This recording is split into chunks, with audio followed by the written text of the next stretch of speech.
Oh, to tell us we're Hello, live. everybody, and welcome to D&D Play 20 and our Tuesday night campaign, Dragons of a Winter Storm. How is everybody doing tonight? I'm talking to my players.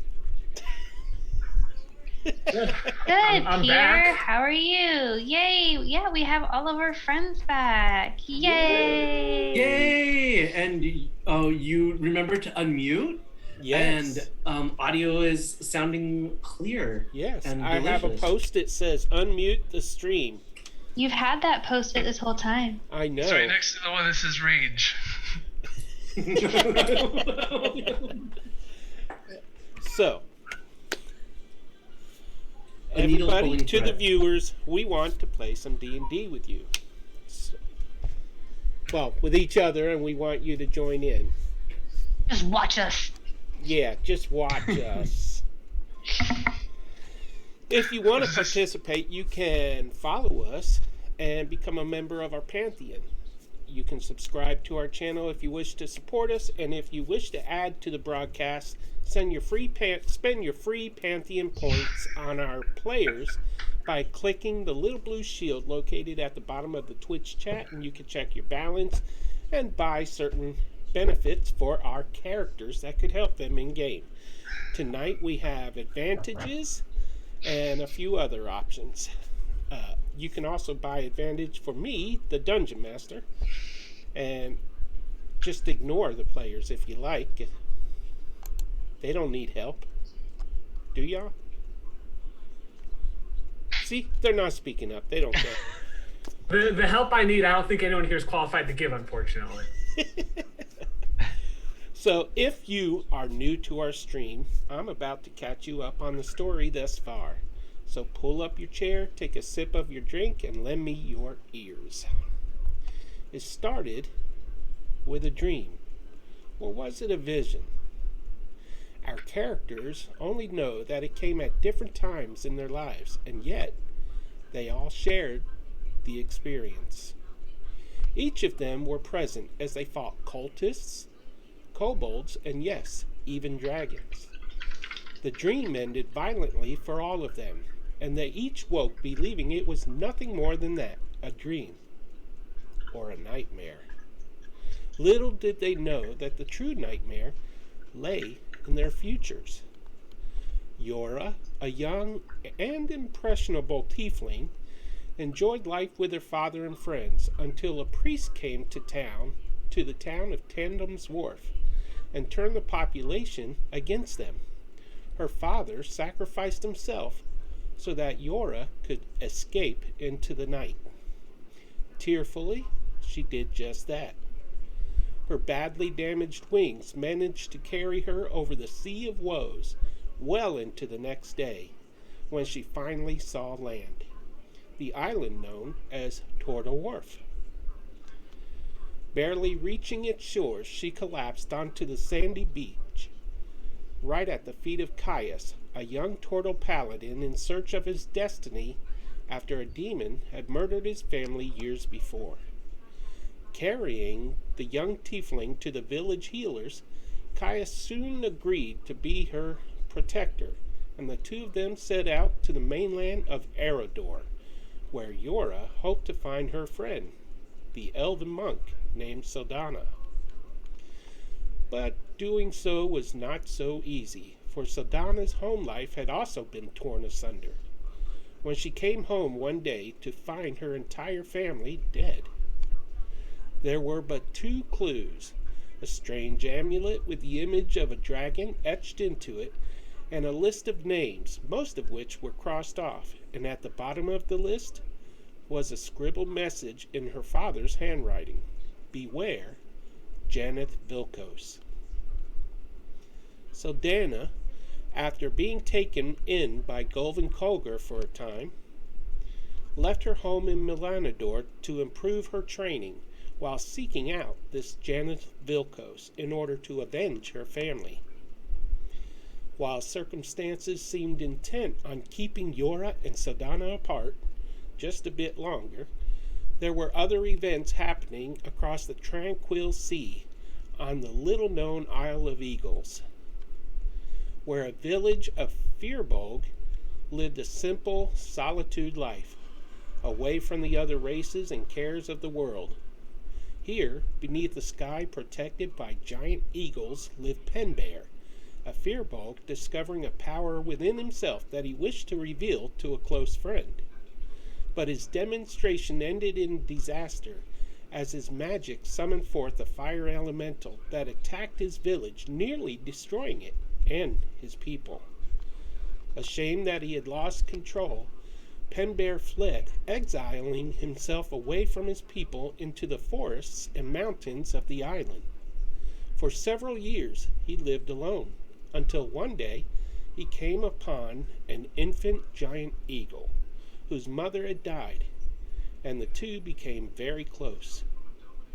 Then, one night, the dream came to him as well, and Penbear knew he had to leave the island and his people behind, for he was drawn eastward to the continent of Eredor. Thus, riding on the back of Fantas, his giant eagle friend, Penbear left the Isle of Eagles and his people behind. But destiny played a hand in yet another individual. Azrael's story began years in the past, in the cold, frigid lands of the permafrost.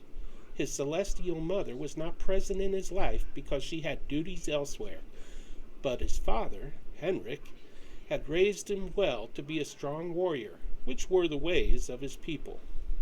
There came a day when his father decided raising Azrael in the permafrost was not such a wise thing to do, and so he took him to Arkova to live.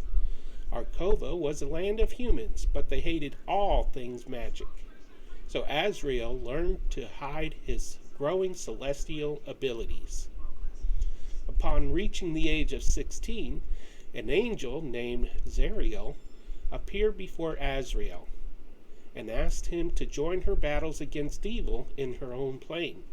He agreed on the condition that his father be given power to fight at his side, and together with the angel Azrael, the three of them waged war against demons and devils on another plane of existence, until the fateful day when such a battle was lost. Azrael and his father were killed, along with most of the angel's army, leaving Azrael drained of power and alone. He returned to the world of man, arriving in Eredor, and immediately felt drawn towards someone or something he did not understand. Each of our characters were drawn toward the town of Woodruff, where the final member of their group lived with his father. Trius was a healer, and well liked within the farming community of Woodruff. From the home that he and his father lived in, Trius would often heal the townspeople of their ills, using herbal remedies and the small amount of divine energy that he seemed to possess. His father was a skilled miner and a stone carver, and during downtimes they enjoyed fishing from the river that ran past their house. One day, after making a home visit to a sickly local woman, Trius returned home to witness the murder of his father by a shifty man wearing black and red. Bent over the form of his dying father, Trius did not at first notice the arrival of Azrael, who had felt drawn to the home. Azrael drew his weapons and attacked the stranger, very nearly sacrificing himself in the process. Had it not been for the timely arrival of Sedana, Yora, Caius, and Penbear, Azrael and Trius may well have met their demises. The stranger, whose name was Janet Vilkos, escaped in a cloud of black smoke. On that day, Trius lost his father, but not before hearing his final words, Gavin Colger. It was a name Sedana immediately recognized, for Gavin was the grumpy old dwarf in Melanador who owned the Overland Inn and was the guardian of her two friends, Farah and Taylor Oneheart. While Trius tended to the final rites of his father, the rest of the group stayed at the Woodruff Inn, which was owned by the stout halfling Oswald Spiritleaf. Oswald's daughter Tika, who was a ranger, had gone to Milanador, where the gathering would soon be taking place. The gathering was a celebration of the end of the Dragon War, which ended 50 years ago when 12 powerful mages, the last of their kind, sacrificed themselves to end the war with the evil Dragon Queen and her army of dragons. The event was held in remembrance of those heroes who had given their lives in defense of the world. And so our heroes began the journey to Saldana's homeland. Their families had been killed. They themselves had only narrowly escaped sharing the same fates. Who was Janeth Vilkos, and why was he hunting them?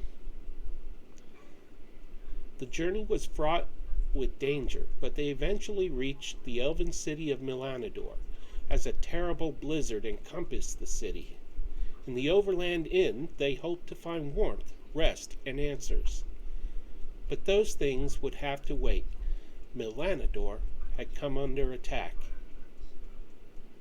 and they had been attacked by creatures not seen in 50 years. Dragons. Hundreds, perhaps over 1,000 dragons shrouded in shadow attacked the elven people.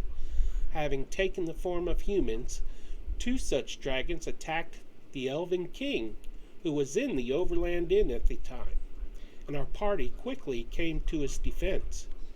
But the king was burned by the acid the dragons seemed to spew, and he was badly scarred. The elven people stood no chance against such an overwhelming force, and so the time had come to flee. The elves abandoned their city, pursued into the tunnels beneath their homes. They collapsed the tunnels behind them, preventing the dragons from killing the small population of survivors. While there, they learned they were the descendants of the 12 mages who had given their lives 50 years prior. Rendered homeless, the elves gathered in a giant cavern, awaiting the passing of the blizzard so that they could reach the nearby Isaacus Courageous, the subterranean kingdom of the Dwarves. While most of our party led the way, 2 decided to help the gnome named Rome Skylorn retrieve his ship, a vessel he claimed was capable of flight. According to him, it had become stuck in trees during the blizzard, and that is where our story continues.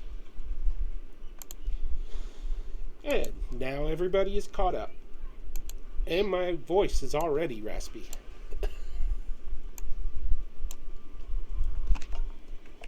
Did everybody fall asleep? Very thorough job, Peter. Thank you. That was great. Yep. Awesome. Thanks for highlighting all those trauma pieces. Hey, it's the least I could do. So, at this point, we have Trius and Saldana, who is using the name Seraphim in Zoom chat. Seldafim. Seldom. No, Actually- Seldafim. Seldafim. Do I 25% get the more. inspiration I feel like for that's an correcting inspiration. the Yes, name? you can get an inspiration, Jen. I will give it to. Ooh, eeny, meeny, miny, mo. Catch it. I'll give it to me. Continue. Very dramatic. Excuse me. Okay, so Trius and Saldana, as Rome the Gnome leads you through snowy forests of the Dragon Peaks, the first thing you notice is the smell. The freshness of nature seems to be doing battle with the odor of destruction, carried down the mountain from the now distant city of Milanador. Thankfully, you see no dragons flying above, and you seem safe enough for now. The 3 of you have been traveling for hours. Above gray and white clouds carry the promise of another storm, but the snow has not yet begun to fall. It is cold, but your winter clothes provide enough warmth to make things tolerable. Up until now, Rome had done most of the talking. The little gnome always seemed to be full of energy and never at a loss for words. Frankly, there have been a few instances when you each wondered if he stopped talking long enough to breathe. But Saldana, as you glance at Trius, you see a man who is lost in thought. The death of his father seems to have given this normally peaceful man a bit of an edge. You could certainly understand the feelings of anger, but Trius had lashed out at your kin, slapping him across his badly scarred face. You had been taught that anger did not have to be a bad thing, so long as it was controlled and focused. What Trius had done to your king would normally have left him imprisoned or dead at the hands of the king's guard. How can you impress this upon him?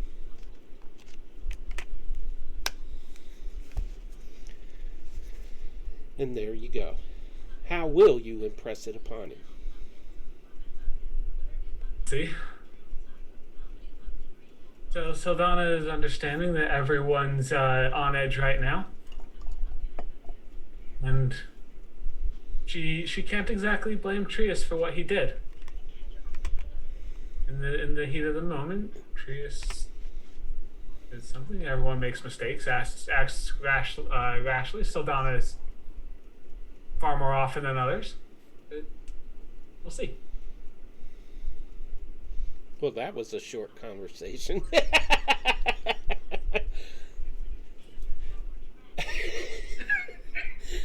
Eric, you look like you're running for president.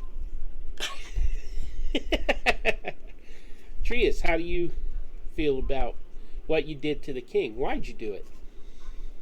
Am I to understand that Trius is now soliloquizing during the a rare moment of silence that I have to enjoy from Rome's incessant banter?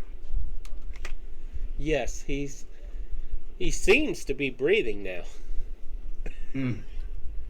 Or good. maybe he's just formulating more words. Fantastic. I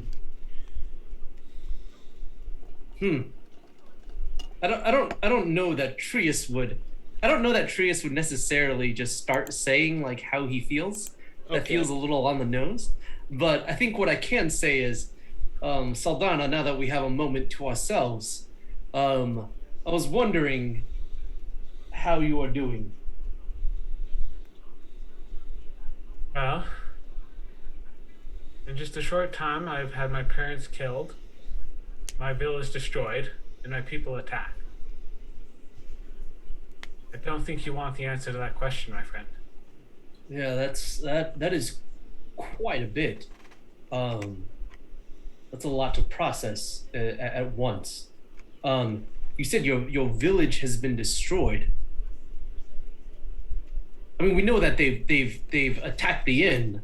Do we know that your village has been destroyed? I mean, if it hasn't been already, it will be. We closed off the caves that we used to travel throughout the city.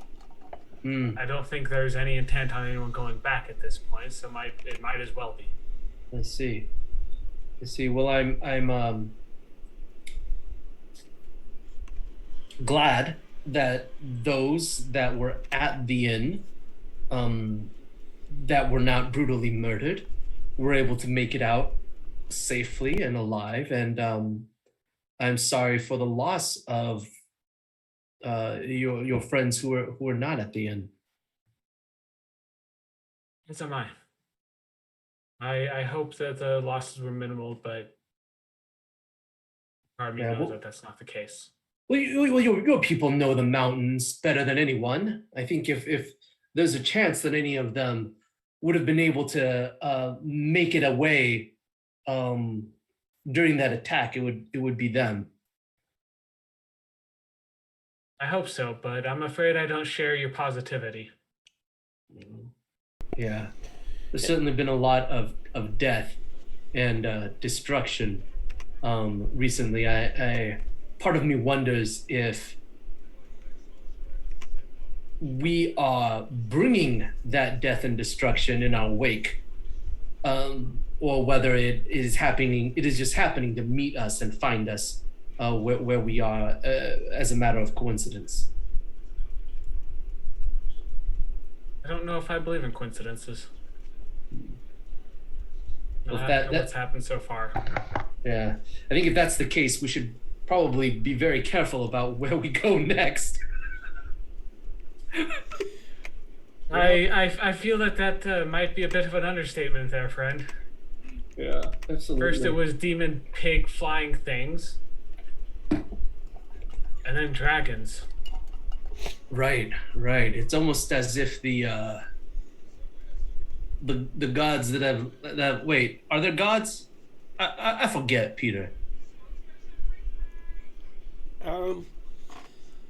There has been gods, Oh, gotcha. but All they're right. not there now.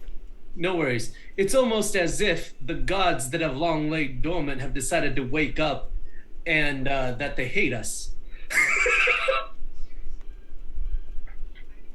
Oh, it's a fight they want. I'll give it to them. Yeah, absolutely. I think the thing that's bothering me, the thing that I'm most curious about is why this is all happening. Why are these dragons attacking? What do they hope to gain from crossing these names off the list? What are they hoping to start or prevent? There must be a reason, a motivation behind their actions. Out of game, Pete, didn't one of the dragons say something about the priest dude say something about the dragons returning? That was the whole point. Lazarus told you that the dragons had indeed returned and that they were eliminating the descendants of the final 12 mages that imprisoned the Dragon Queen 50 years ago. Oh. And that each of you were a descendant of one of the mages. Got it. You mean Lazarus? Lazarus. Well, Trius, this may be a giant leap to a conclusion, but I would imagine if whatever this cult is seeking to kill the descendants of the mages that sealed that dragon years ago, I'd imagine their goal is to either bring back that dragon or prevent something like that from ever happening, if not both. Yeah.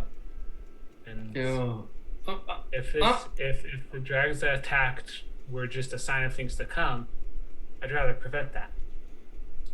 Absolutely. I'm a little fuzzy on my history, but were the dragons all that bad that they needed to be sealed away forever and ever? Yes, their goal was to eliminate all groundwalkers, which is humanoid species of life that walked on the ground instead of taking to the air. And that included humanoids born with wings and that sort of thing that had the gift of flight. But they referred to all human life forms as groundwalkers. Got it. But if they got rid of all the groundwalkers, then what would they eat? Wildlife. Oh, but only the ones that didn't walk on the ground?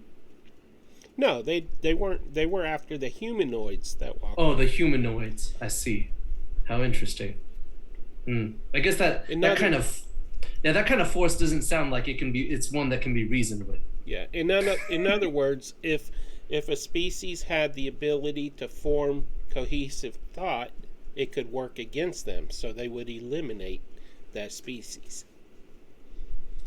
Yeah, it just seems like But there were good dragons. Right.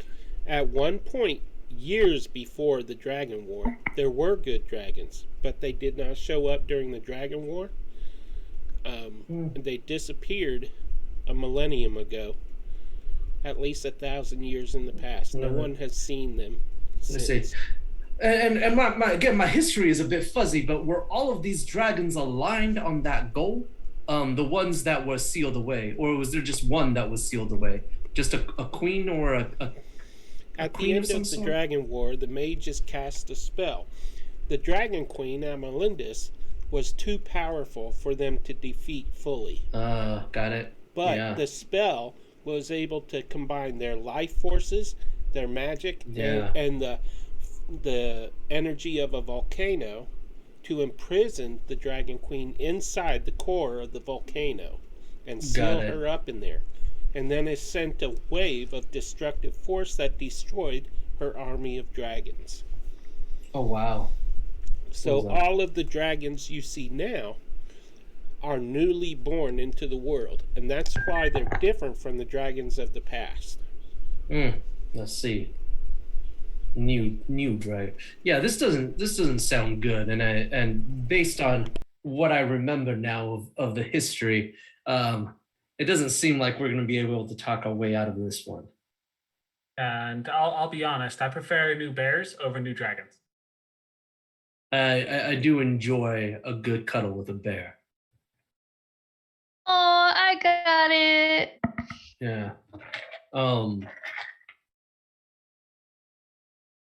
There. Well, it appears that we have. I don't know. So Rome starts talking at this point again. It was amazing, a miracle that you had that much time to converse with one another. And Rome starts, Absolutely. for like the upteenth time, bragging about this ship that he built that could fly, that could sail the skies instead of the oceans. Although he said, but it can also sail the oceans. And then he goes into the different features of his sailboat and that sort of his airship. And then no, he Rome, launches- please do tell me in detail, what are the features of your ship? Okay. How many animals can it fit? How many animals can it fit? What are the armaments like? What is the top speed? How many parsecs did you make the Kessel run in? What is the unladen velocity of it? Or the airspeed velocity of an unladen Rome ship? Absolutely. Okay, so That's brilliant. let me scroll out here. His ship is called the Magnificent Aosira. Now, you must include the word magnificent in the name because the magnificent describes the ship and it is also part of the title. It is propelled by a propeller on the back that is powered by an engine that is powered by what is called a Len crystal, a magical crystal that provides magical energy to things like Everburn lanterns so that you don't need to use flame and that sort of thing. Yeah. But a big enough one can power his ship. And he has several of them so that he has backup Len crystals. The ship itself has 4 cannons and 3 ballistas for defense. Although Rome tells you that he does not have any ammunition for the cannons. Well, you could just fire one of those crystals off, couldn't you? Those, he tells you, are to provide power to the ship, not to the cannons. So, it has Reasonable. a wheelhouse. It's got plenty of bedding. It can seat many people, at least 30 people. Got it. I'm assuming you don't have any crew either at this moment. No. And how many do you need to operate this magnificent ship? Rome tells you that he designed the Aosira the Magnificent Aosira, so that one person could pilot the ship for a short-term voyage, but for a long-term voyage, it would need a crew of at least 12 men. or women, or both. Oh wow, or children. I see. Well, children only make good anchors. And well, actually, you want the heavier. Yeah. yeah, A child would make a terrible anchor. They're Terrible anchor. It's kind of buoyant. it's opposite of what you want. the ship also has 2 brig cells, 3 decks counting the upper deck, and Got it. 5 golden rings. a meeting room. I'm looking at the pictures right now. and a storage deck. Got it. That sounds great. So how did you manage to get this thing stuck up in a tree, was it? And what is your plan for blizzard? The blizzard did it. Those trees and that wind were so against me. I tell you, I think they were working together. I gotta tell you, there is a conspiracy. Those trees are alive. What is that your wind plan? was definitely alive. What and then is the your snow plan? came down and started billowing your and plan blowing and for I getting just, us I out think that the trees of reached out this? and grabbed the Azrael. I didn't crash it. I could never do that because I'm the best pilot of an airship, maybe the only pilot of an airship, but the best pilot. And the tree just reached out and grabbed me.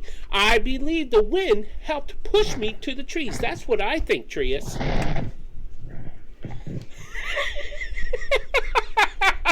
Rome, are you quite finished? Rome, are you quite finished? Rome is never finished. Remove those cards from my screen, please.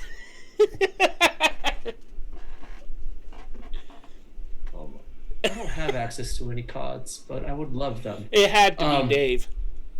Got it. So, He only dropped 1, and it was at Rome. the very end. Rome, are you familiar? Are you familiar with nonverbal communication? Thieves can't. Rome can't. I'm pretty certain Thieves Can't actually has vocal components. Oh, okay. Well, Yeah, are it you familiar is. with are you familiar with nonverbal communication? No, of course not. My Fantastic. family are big Rome. talkers. We Rome. like to talk a No, lot. I was gonna- I don't know Rome. why you would even suggest Rome. that I just use my hands. I mean, you can't hear my hands speaking. That's silly. Don't you think so, Sadana?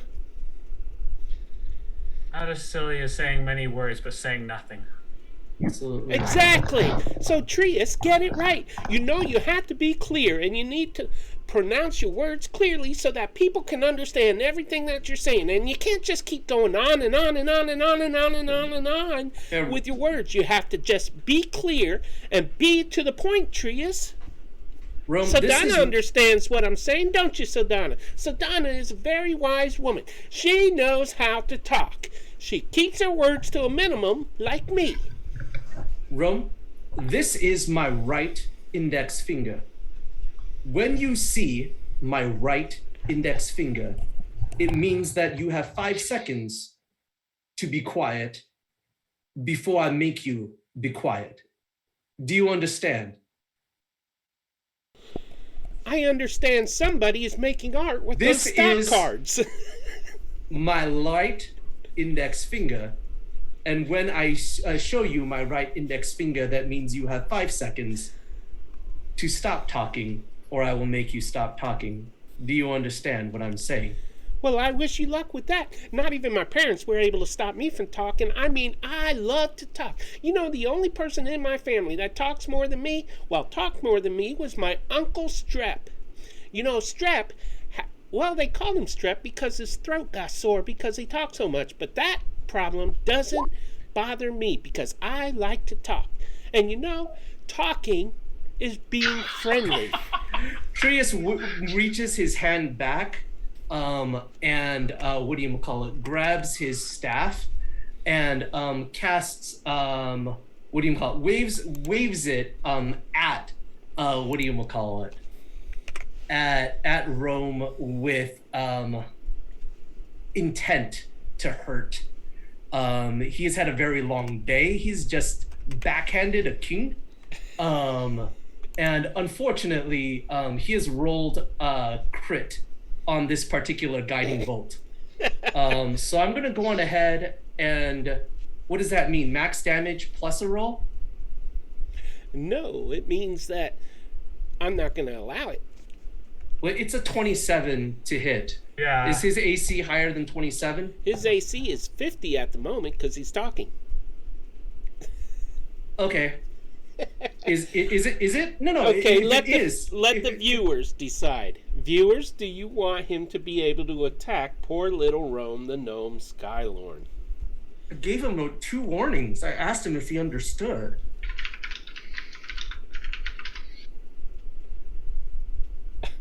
Players don't count.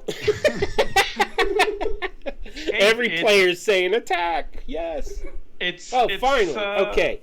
There we go. Cam, wade in. Cam said attack. Okay, go ahead. All right. You're Does a that hero. mean it's max damage plus a roll, or how are we doing crits? It is max damage. Fantastic. That is going to be 25 damage plus 15 of radiant if he happens to be, what do you call it? Already radiant damage. Wow.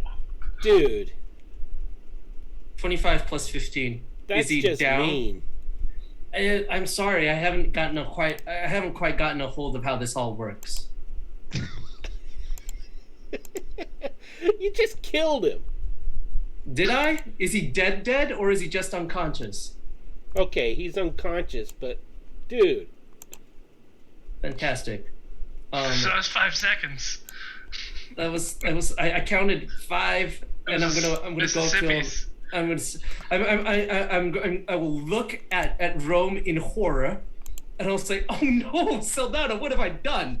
And run up and immediately place my hand upon Rome and what do you call it? I will. Can I do it? Yes, I can. What do you call it? He will get back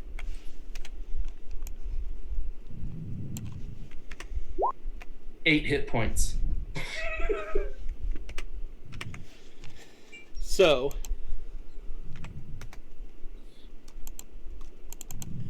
I'm so tempted to start a major fight here. Oh, don't. What happened to this being a 15-minute side quest? Well, I'm sorry. I started talking. I apologize. We will move it along shortly. That's so doesn't It might matter. have had something Rome to do starts with Rome's breathing volume level.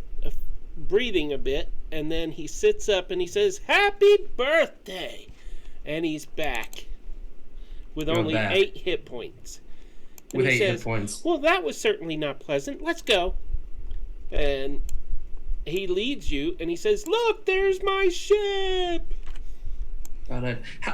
What is your plan for getting this ship free of these trees? Well, if you will follow me, I will take you over to here, and you can see a rope ladder leading up to the deck. But first, I gotta show you the head. Rome.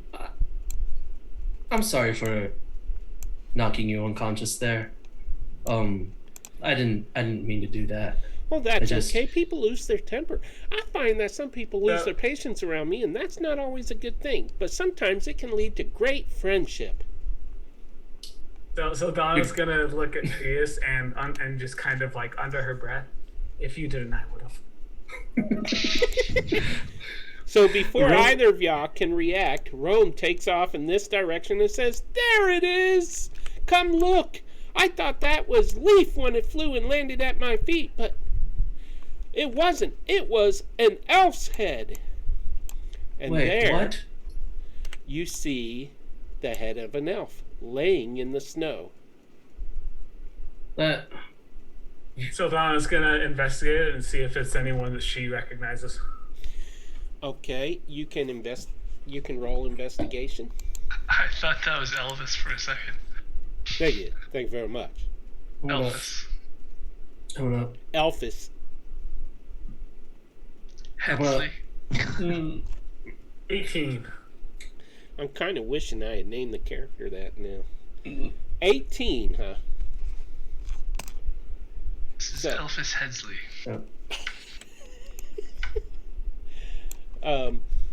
Now you're making me laugh in the middle of my words here. Okay, so an 18 is high enough to realize that you do not know this person. However, well, maybe he's a little vaguely familiar, but you can't put a name to the face, certainly not in the condition that he's in. You do spot an earring in one ear, and when you check the other ear, it looks like an earring was torn off the ear. Interesting. All right. Rome, why is there a Roman elf head here? I'm sorry? Trius, aren't you a doctor, Trius? Aren't you used to seeing stuff like this? I mean, I'm used to seeing wounds. I'm not used to seeing just heads. This is not. What kind of life have you lived that this is normal for you? Maybe an executioner, but that would be it. Well, I did stumble upon my parents' bodies, so there was that. There was that. My parent was just stabbed through the chest like a very normal death. So Donna, you do, with your investigation, you do recognize that the blood has a trail that leads further deeper into the woods. The trees are leafless, and as you gaze through the trees, you see something else laying in the snow. Against her better judgment, she will follow the trail of blood to see where it goes. Okay. You can move her through the trees. We'll just say that you made your way through. And there you find a body. Got it. The body obviously belonged to the head. It is wearing clothes of high station. Whoever this elf was, it was not someone who was poor or not well to do. It was somebody of nobility. And if you will give me another investigation roll, both of you this time. Yeah. 14. Trius, you see something gleaming a few feet away from the body in the snow. Yeah. I've noticed something gleaming a few feet away from the body in the snow, Saldana. What do you think that could be? It looks shining, shimmering, splendid. Shining, Well, shimmering, I hope it reveals a whole new world. Oh. Saldana will go to the shiny and see what it is. Yeah. It is a necklace that matches the earring that was on the elf's ear. Is there anything on the necklace, or like any emblems or anything that? It would, is make a jade. It's got a jade stone. That's about an inch tall and half an inch wide. The earring had a much smaller jade. Let's see. No. Rome. Do I have to? What? Why are we here? Oh, I just thought that you should see this. I'm gonna shut up now. Just. Chris, Okay. why don't you and Rome go and try and get the ship? Well, actually, yeah, I'll I was investigate here to see what's going on. sure. I was actually going to say that just the body without the head is actually somehow less disturbing than just the head without the body. You're an interesting character, Trius. I am, if nothing else, a character. I guess while you are looking, I don't know. Maybe check to see if there's anything useful. Would you like any help preparing a grave? Don't think we have the time for that. And Saldana is just going to search the body to see if there's anything else on it. Okay. Roll me investigation again. And also, I want to point out that the wind is picking up a little bit, and there's a few flakes of snow. Just light flurries starting to come down. And with that roll... You find everything but a head.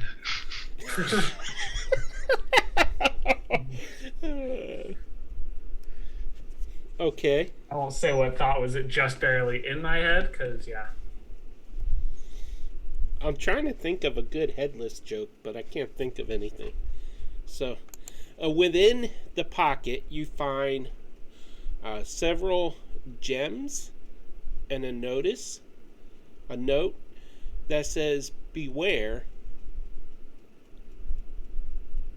Janeth Vilkos." And then that is it. It isn't signed. You don't know who the note was from. This man could have written it, or someone could have given him the note. Yeah, and Saldana will take that and all the gems. And then she will go back to Trius and show him the note. It appears that the deceased had a encounter with our friend. Oh, interesting. Well, I know we don't have time to lay this body to rest now, but perhaps it would be helpful to at least take it with us so that we may when we are able. Also, Sadana, those gems, there were a couple of jades, like 3 jades worth 100 gold pieces, and then also an emerald worth 2,000 gold pieces. Oh, jeez. And so I assume you guys are going to load the body onto the ship? Yes, please. Okay. We'll just yeah. theater of the mind. Just the then. body? Well, we'll have Rome take the head. Hey, do you know why you couldn't think of a good headless joke? Why? Headless jokes don't work in this neck of the woods. Oh, goodness. There you go. There you go. Okay, Where's the stop Peter, card? Peter, please roll a d4 for psychic damage on the DM. I thought you might find like a Oh, that was awesome. little early point, like lewd sketches, some topless sketches. So, Rome pulls out a sack from his pack and shoves and kind of scoops up the head in it and goes over to the rope ladder and climbs onto his ship. And I assume you guys follow him with the body? Yep. Yes. Okay. And I will come back for that later. And so you guys can get on the ship now. So what you have here is a failure to communicate. You need to work together to free this ship from the trees. Should be pretty easy if you both roll a 30 or higher with a combined strength check. It's free. You said a 30 or higher on a combined strength check. Yes. What could go wrong? All right. And Rome will also be rolling that. Okay. Yeah. So 4! We got this. What could go wrong? absolutely. I'm not. Oh my goodness. I'm gonna go on ahead and. Did Rome already go? You both Yeah. have advantages. Okay. I will use mine, I suppose. Yeah. I think Redcon, if you get above 10, 19. I will use mine as Hey, well. you got it. Did Wait, we? the first roll. Okay. 19 I got it. plus 8 and 8 is 16. plus 27. 19. Yeah. So That's not above 30. Rome rolled an 8. Mm, We Absolutely. got about 30 in total. got it. Okay, so the ship is cleared of the trees. And Rome moves to the back of the ship to the wheelhouse.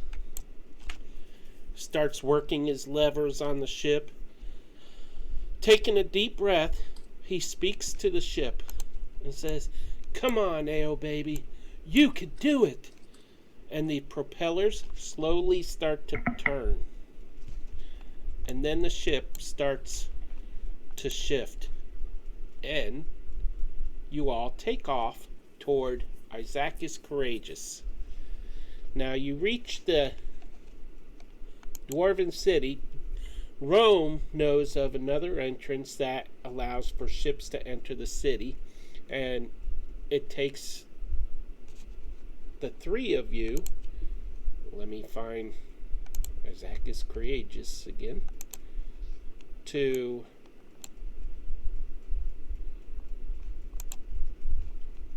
along the water, which is the undersea. Wow, how did I not remember that? And you get there in the evening hours, and when you arrive at the Underland Inn, the rest of your party is sound asleep, so you turn in for the night, not wishing to wake them, and you will share the knowledge of what you discovered in the morning, I assume, and that is the end of the night. Fantastic. And so, that is when the dragons attack. No, I'm kidding. Anyways, you all wake. Is everybody seeing the Isaacus Courageous map? Absolutely. I guess I should show a better angle for the viewers. Oh, that looks lovely. No, they can just see a mountain or a couple of spikes. So, have we? funny. Yeah. Are we waking up today having taken a long rest? Is that what Yes. I'm understanding? Yes. Fantastic. It has been a very restful night's sleep. You awake to a hearty breakfast. Sadana, Trius, and Rome arrived in the night, and they join you for breakfast. As you walk down in the inn, you all sit at a table, and Raven Colger is there ordering his bar wenches. What do they call barmaids? Barmaids. Yeah, barmaids. That's not what they call them. Okay, what do you call the women that are working inside the inn serving food? They In don't this call them time or waitresses. this era, they're wenches. Okay, I said bar wenches. Not politically correct, but that's what it's called. Okay. You homebrewed the world. How about just the nice young lady putting herself through school and providing for her family? She's going to nursing school, you know. Yeah, all of that in one condensed title. Yeah. Almost We just nurse call her Jackie. so Gina because she works at diner all day. No, you're tugging at my heartstrings with the whole New Jersey reference. So, y'all all sit at a table, and the barmaid brings up a serving of breakfast. You have lots to choose from.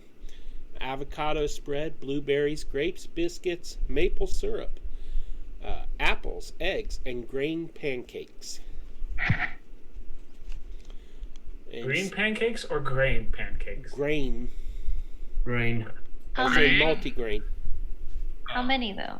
Is it 7? Is it 13? Is You- it 11? It's all you can eat. No, like how many grains are in the pancake? How many shades of green? You would have to talk to the cook, who is Raven Colger, and he's not going to tell you his secret recipe. I'm not asking for the exact recipe. I just want to know how many in there. Like KFC has the 11 spices, herbs and spices. Just want to know how many grains he has. He doesn't know, he doesn't count them. He has a lot of... I don't trust anyone that Ground up doesn't know grains. their own ingredients. I give up. I want fruit. Okay. They do smell good, though. But he doesn't know what's in them, therefore neither do I. These pancakes are fantastic.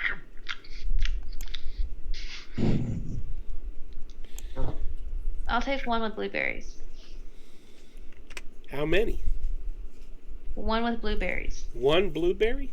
One with blueberry. I want a pancake with Oh, blueberries. pancakes with blueberries. One pancake. There's no plural. One pancake. Bye, son. Love you.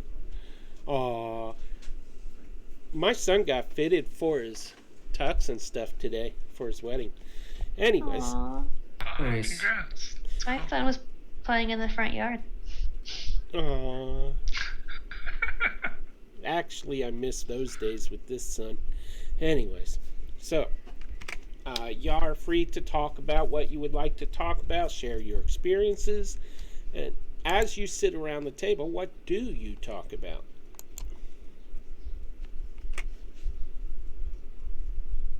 So Donna, where did you guys go?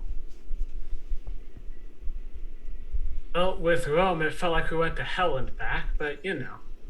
We got a ship. I don't know what A what ship? the purpose. We helped him get a ship, and there was a body and trauma. A body? She just kind of almost killed him. That was fun. Killing? What? Hold on, what? Excuse me. Yeah, I don't understand what's happening to me. I don't really recognize myself anymore. I feel like I have become a much more violent version of myself over these past few days. But I'm not proud to admit that I did lose my temper with Rome along the way to his ship, and raised my hand to strike him, only to have a searing bolt of energy erupt from my fingers and knock him entirely unconscious. This is a... Yeah, this It is... was actually kind of. Caius gives a cool, slow I'll admit. clap. Yeah, this is... Fantastic. I mean, I don't know that this is fantastic. Give him a pat on the back. Really hard. Not quite sure of how this is happening or why. This has not happened before, but it seems that since leaving Woodruff, that these sorts of accidents are happening with increasing frequency. It's concerning. You're gonna need to show me how you did that, Trius. What did he do? I don't know how I did it. What did he do to you? Obviously, you've defended yourself, but what did he do? He was just talking too much, and I lost my patience. Hold on. No. What? I just wanted to make him shut up, and I You did. Well, originally when I was clapping, I thought it was a nope, like you defended yourself. Like another pig thing came at you or something. No, just No, just completely unprovoked. I don't. So Donna, was it actually truly unprovoked? I mean, if Trius defended anything, he defended our sanity. I think the lesson learned here is, don't upset Trius because you wouldn't like him when he's angry. I think that's I've never been quick to anger or short-tempered, but I'm finding myself with less and less patience these days. maybe we Something about just seeing wanton loss of life over and over again within the space of a few days, it does something to you. Is it possibly because Trius, you used to healing people, and so you're used to having a lot of patience? Now and you're now killing I have people? now I'm on the run and I have literally 0 patience. I was thinking maybe we should reduce the number of fighting lessons for the time being if you're killing people for talking too much. You think? Are you thinking that perhaps my practicing of these movements is making me more violent? You think that's what it is? I think that it needs to be tamed, controlled. That somehow my engaging in these imaginary games is brainwashing me into becoming an increasingly violent person. Now, there have been no studies that prove this, Trius. It's just a theory. It's one based on my religious training, but the more violent you try to be, you generally invite violence. I mean, I was definitely raised to only use violence as a last resort, but Listen to me. I'm Triusing you. What's wrong with us? This is weird. It is weird. It is weird, but You're telling me, Caius, just recently I had to step in front of him, stopping him from fighting someone. This is what's become of us. I don't know. How about y'all? How have y'all been doing? What's been going on here? A puppy. That's Ingo. That's adorable. He's a little fiery. Oh wow. That looks dangerous. Here he is. Yay. He comes. I forget. What did you name him? Ingo. Ingo. Ingo comes prancing over to the table, leaving a trail of smoldering footprints on the wood floor as he comes. And he sits, wagging his tail, smiling up at Yora, almost said Jen. Yeah. Is that safe? Yora? I don't know. It kind of hurts some people, but I think it might be like a training thing. I think he can control it a little bit, but he gets real excited and he kind of like flares up. I think who did he burn? I think he burned Azrael a little bit. Is that who he burned? Yeah, I think so. No. Perhaps it would be safer for everyone involved if we could find some sort of a protective ball to keep Ingo in while we're traveling, so that he doesn't not accidentally. A mouse. I was just thinking maybe we could then, if we could keep him in a ball to contain his heat and warmth, we could more easily fit him in our pocket. He could be our little pocket monster. He's a bit big for a pocket. Pet. He's like a 25-pound puppy. Oh, never mind. This is a horrible idea. A bad joke. Not all of them catch. Nice. We're gonna get caught for copyright or something here. Absolutely. Not all of them catch. Yeah. Yeah. What else? What else did we do? Got a puppy. Pen Bear, there was some talking, there was some stuff. Well, what was the last thing you guys remember doing before you left? Trius punching my king. It was a slap. It was a slap. Right. It was a Across a backhand. scarred face. Scarred by acid, you know? I mean, I wasn't aiming for the acid burn. It just happened to be there. Again, my patience isn't what it used to be, and I apologize. But it felt good. Trius, I need to teach you like some meditation techniques or anger management or something. Yeah, maybe. I just, when one's incompetence leads to the loss of life, it ticks me off. Noted.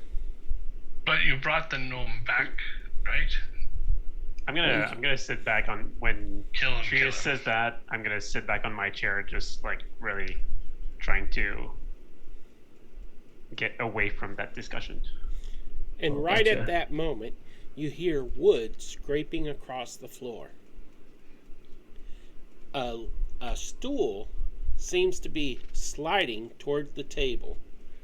And then when it reaches the table, it stops, and up from behind it pops Rome the gnome, right next to Trius. He climbs up on the stool. Take her plate of food. So Don's gonna take her plate of food and go to a different table. I'm gonna say, Good morning, Trius. How are you doing today? It is so good to see you. I hope you woke up in a better mood, because I'm in a great mood and I feel energized by that good night's of sleep. I'm just piling a plate with as much food as possible, and I just throw it in front of Rome, and I'll say, "Here, Rome, good to see you. Good morning. Eat." And he starts eating. And amazingly, he does not talk with his mouth full. So, what kind of ship is it that you guys? It's a flying ship powered by these magical crystals. It's got 4 cannons and 2 ballista, 3 decks, 2 brigs. 3 decks, 2 brigs, 5 golden rings, and a partridge in a pear tree. And what's it called? It has a name. It's called the Magnificent Aosira. Aosira. Rome nods with his cheeks puffed out with food. And then he focuses on the plate again. Absolutely. I think that we'll be able, it seems as though we'll be able to take it to wherever we need to go next. I think the question is, have we learned everything we need to learn from our friend? Saldana, what was the name of our friend again? Which one? Gavin? Gavin. Have we learned everything we needed to learn from Gavin? And have we learned everything we needed to learn from Lazarus? Or will he require us to stay a while and listen?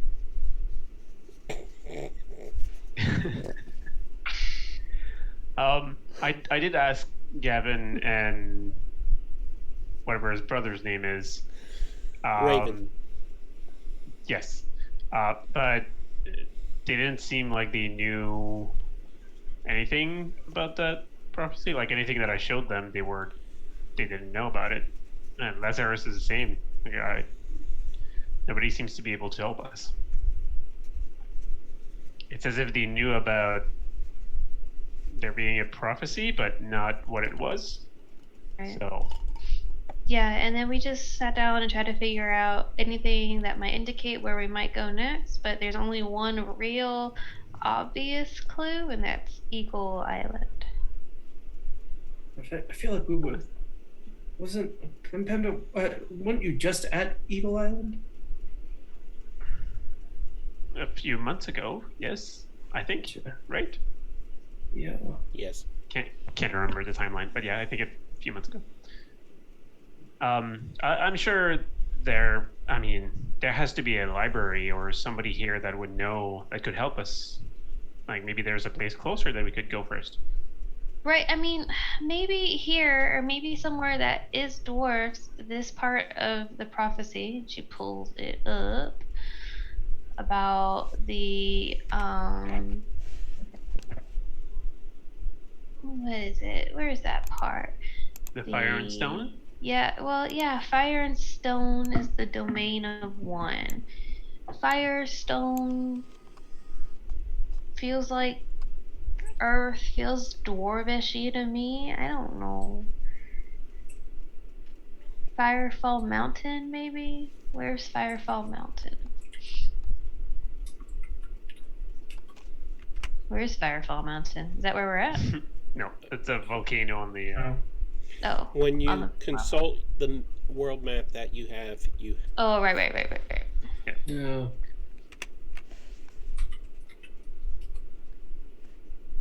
I mean, there's 6 parts of the prophecy that talks about different locations. we are 6. So I assume there's something related to... To us. Yeah. So what would be closer? Whoa. What is close?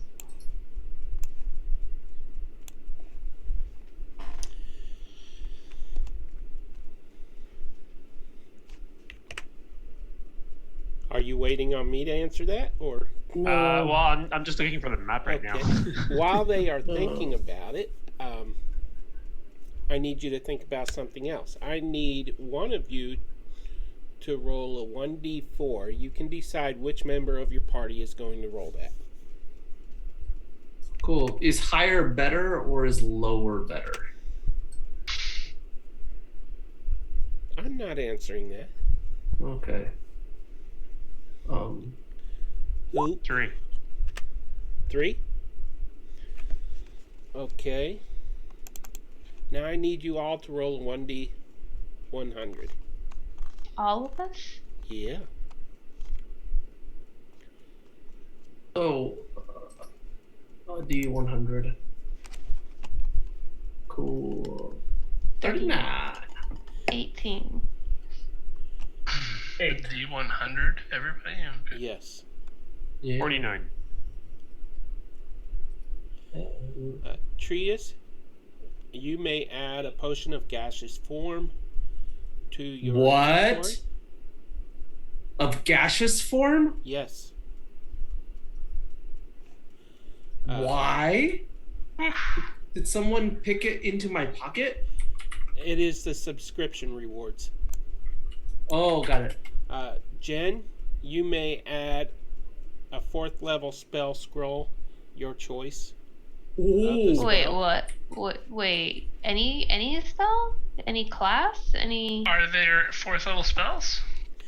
Yeah, am I gonna be People able to use are not able to cast them, but this is a spell scroll, considered an ancient artifact of sorts. 4th level spell, do it!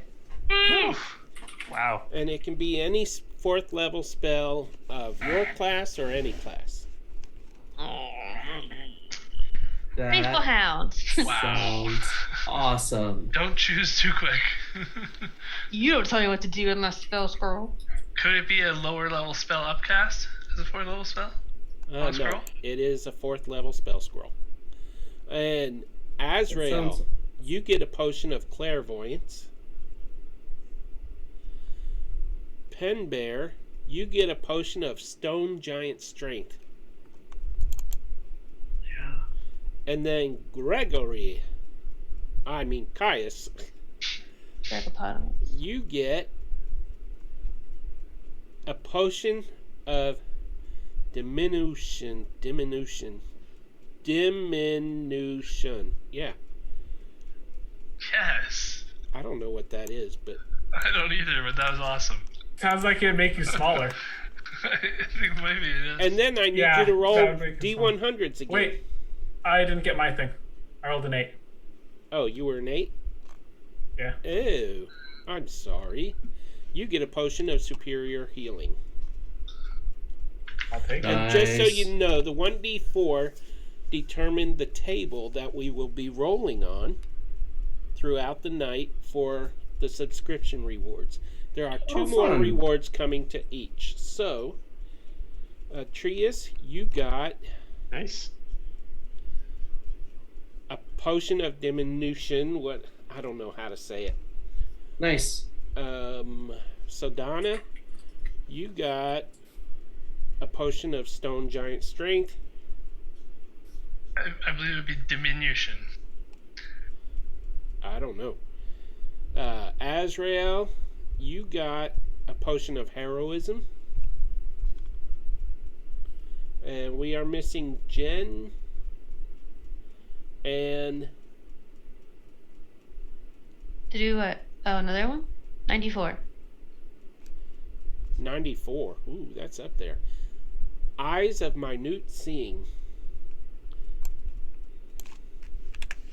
57. 57 is a potion of heroism. Is that everybody? Oh, good. That was 2 rolls, right? Wow. I rolled Nice. a 1. A potion of superior healing. Nice. That's pretty good. And now I need y'all to roll one more time. Holy jumping. Alright, go for a 100. After a 1. Azrael. 98. Azrael rolls a 67. A potion of mind reading. Wow. Trius, you rolled a 66. Also a potion of mind reading. Wow. Sadana, you rolled a 17. That is a spell scroll, 4th level of your choice. Interesting. 53. Greg, you got a 98. Oh my goodness. A necklace of fireballs. Not, What? not, oh. Wow. I love this list. Wow. It was random. And Jen, you got potion of clairvoyance, pen bear.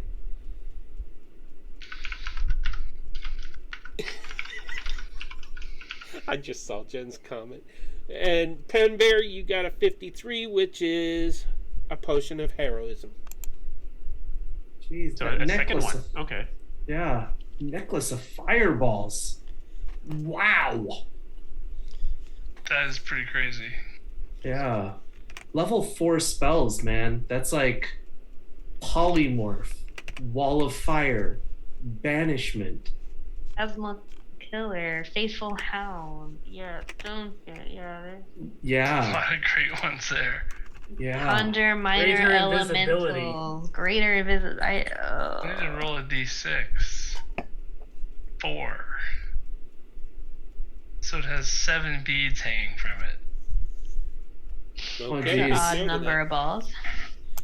Wow, that's quite the mutation, Greg. So, and for our viewers, whenever you subscribe, renew a subscription, or gift a subscription, our players get to roll upon a random table for treasure that they get in-game rewarded to them. A lot of And that goodies. can make a huge difference, and in that way, that is one way you can affect the game. Yeah. Okay, so as we left off before I rudely interrupted, y'all were talking about the prophecy.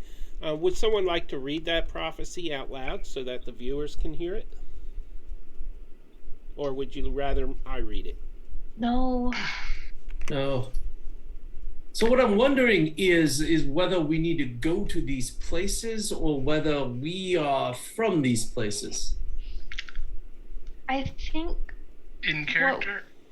Yeah. Yes. I In think what- character. I think what we decided is there was talk about if the evil dragons are back, then maybe the good ones are also back, and we have to go help them.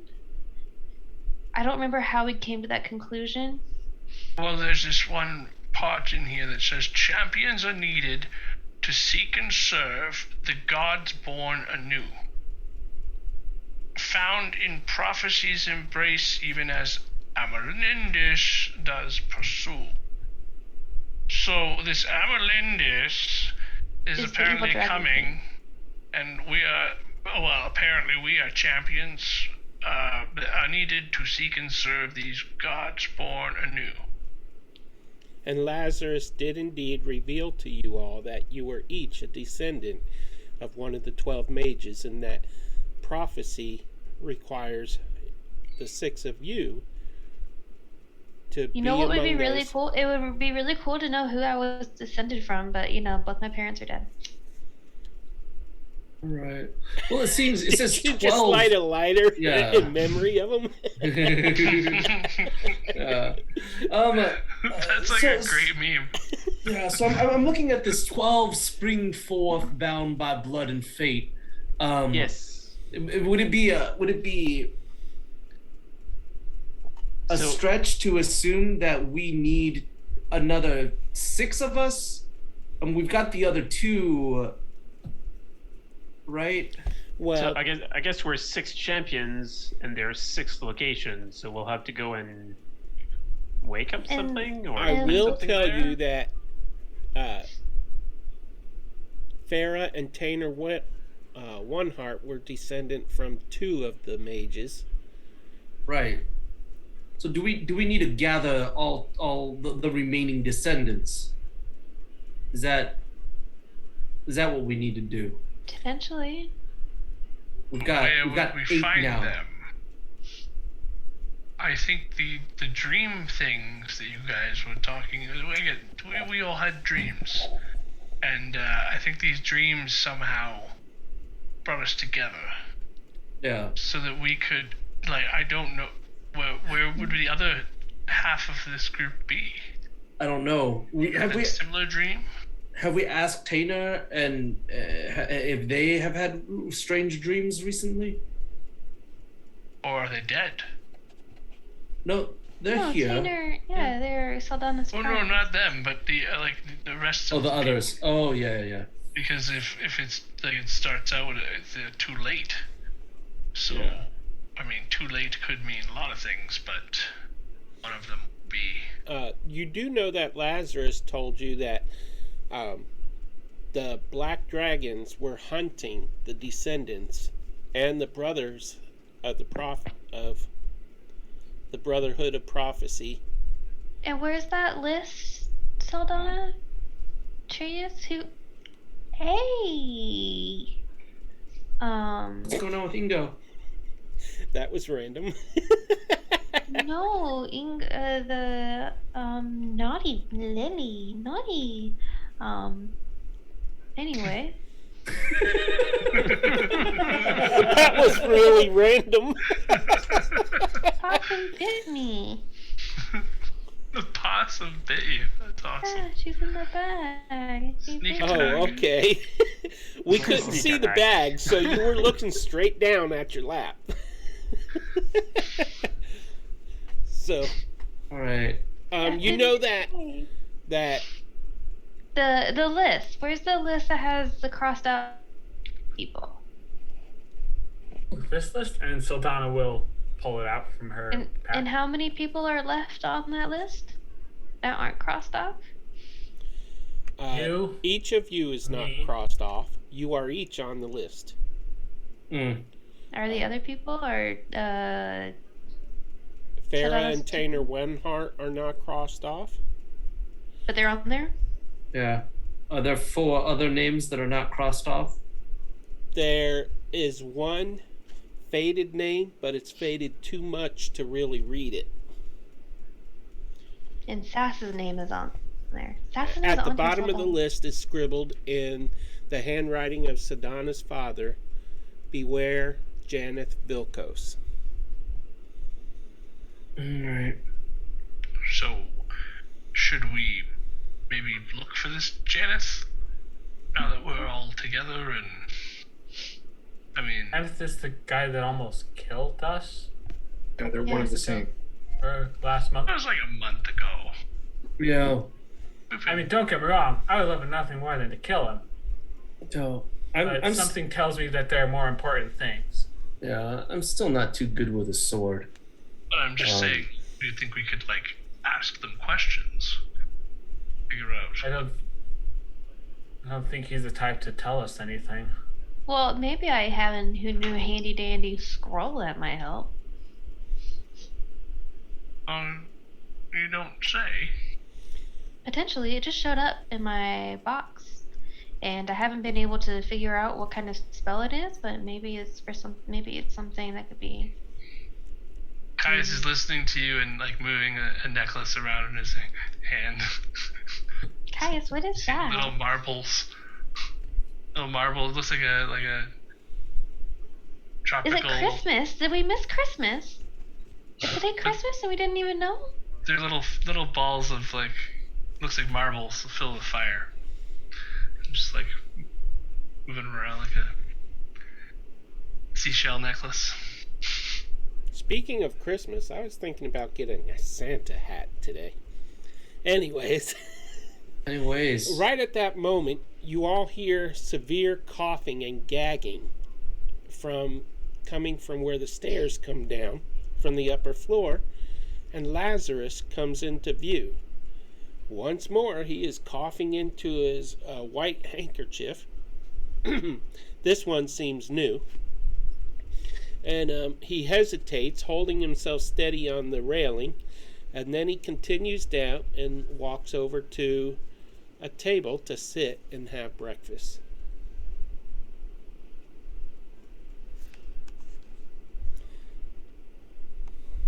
I tried curing him of that cough the other day, I remember. Well, he said that using those spells takes a lot out of him. And he's really old. Yeah. How are you this morning, Lazarus? Can I get you anything?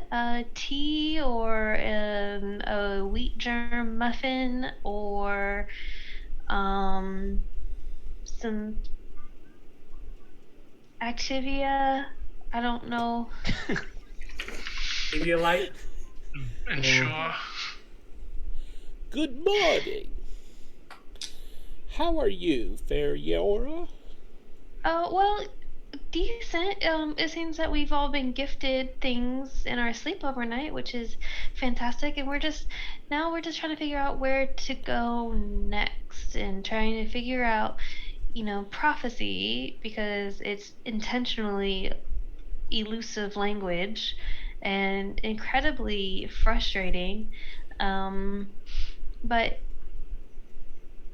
it looks like I've been looking at the map, Penbear, and even if all of these places are places that we have to go to, it kind of seems like Eagle Island is the closest.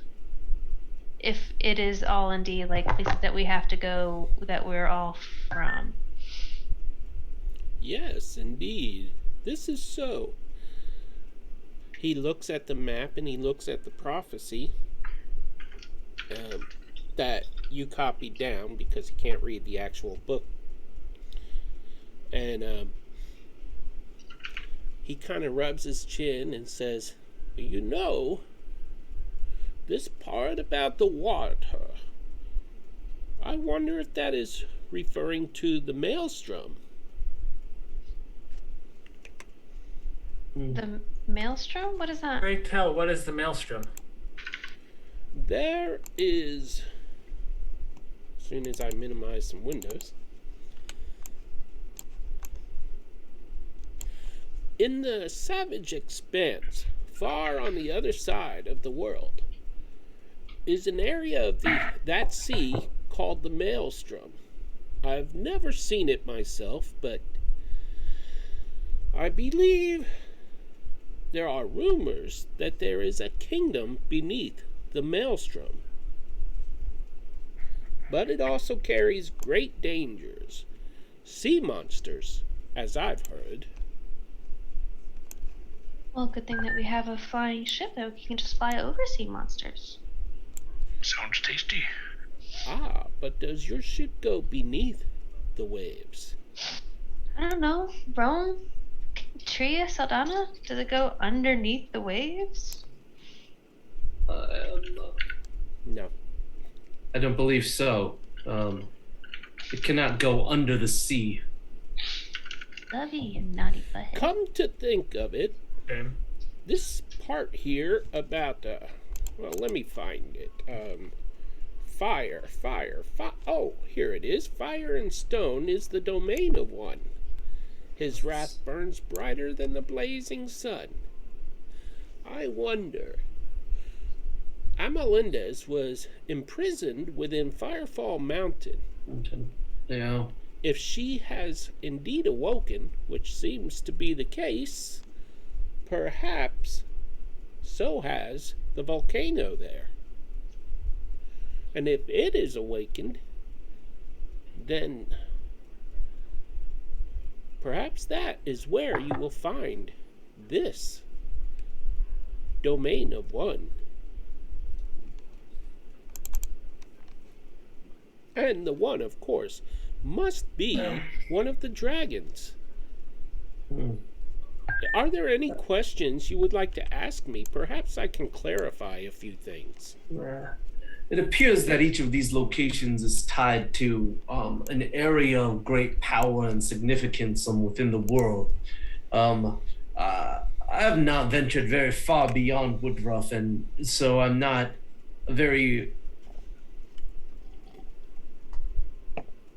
aware of what lies kind of beyond the borders of my village. But I think what I will say is that from what I can remember of my mother, she always said that fortune favors the bold and indecisiveness is a sign of the weak, and that weakness will get you killed.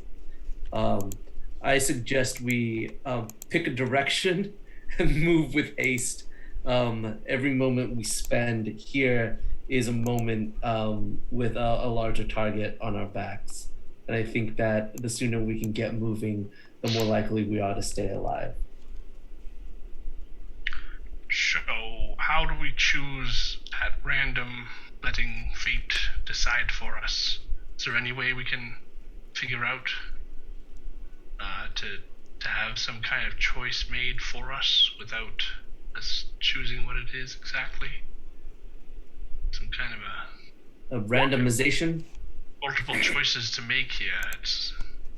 I think the while it may seem like we have multiple choices to make, it appears that the only choice we have currently is the order in which we tackle these locations. Eventually, we will need to visit them all. Do we go in order, or we go in closest to furthest? Or do we go in ones that we can do along the way towards another one? All these places are kind of spread out, though. Well, I mean, if the Firefall Mountain is kind of on the way towards the Maelstrom, right? No. Yeah, it seems there's two things over there mentioned. The Maelstrom is located Yeah, I mean, those two are the hundreds south of of it. miles beneath Firefall, south of it. Okay, Right. okay.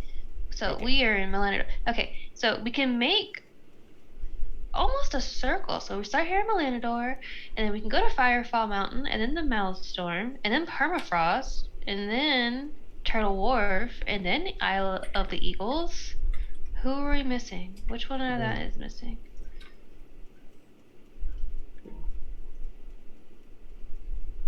Well, judging on how quickly we were able to get here, I would say we might be able to make it around the world in no 80 more than 80 days? days. Yeah. Well, I would say that's good. I would say Lazarus, that this floodgates open part might be to do with this maelstrom. If Yeah. I think so. we have to go to the seabed below, and there's supposed to be some kind of Okay, what town was or the city down there, then Okay, so what was the sixth one? So Firefall Mountain, Maelstrom, Permafrost, Turtle Wharf, Eagle Island. Who are we missing? I don't There's know a if we have to go hope- to Total Wharf anymore. Yeah, if what we is this go to- hope shining down from the heavens above? You think that's the tower? What's the tallest place in this world? Highest location? I'm just assuming that high means close to heaven. Unless I've got I got my... a 14, do I know?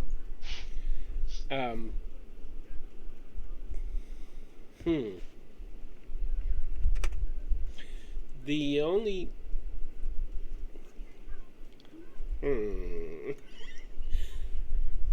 No, I'm sorry, you don't know. I will say this. Lazarus clears his throat, and he mentions the Flamefall Mountain,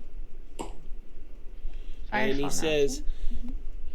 I would advise gaining a little more strength before you attempt to go to Firefall Mountain, because that is where Amelindez was imprisoned and where she awakened, and there could be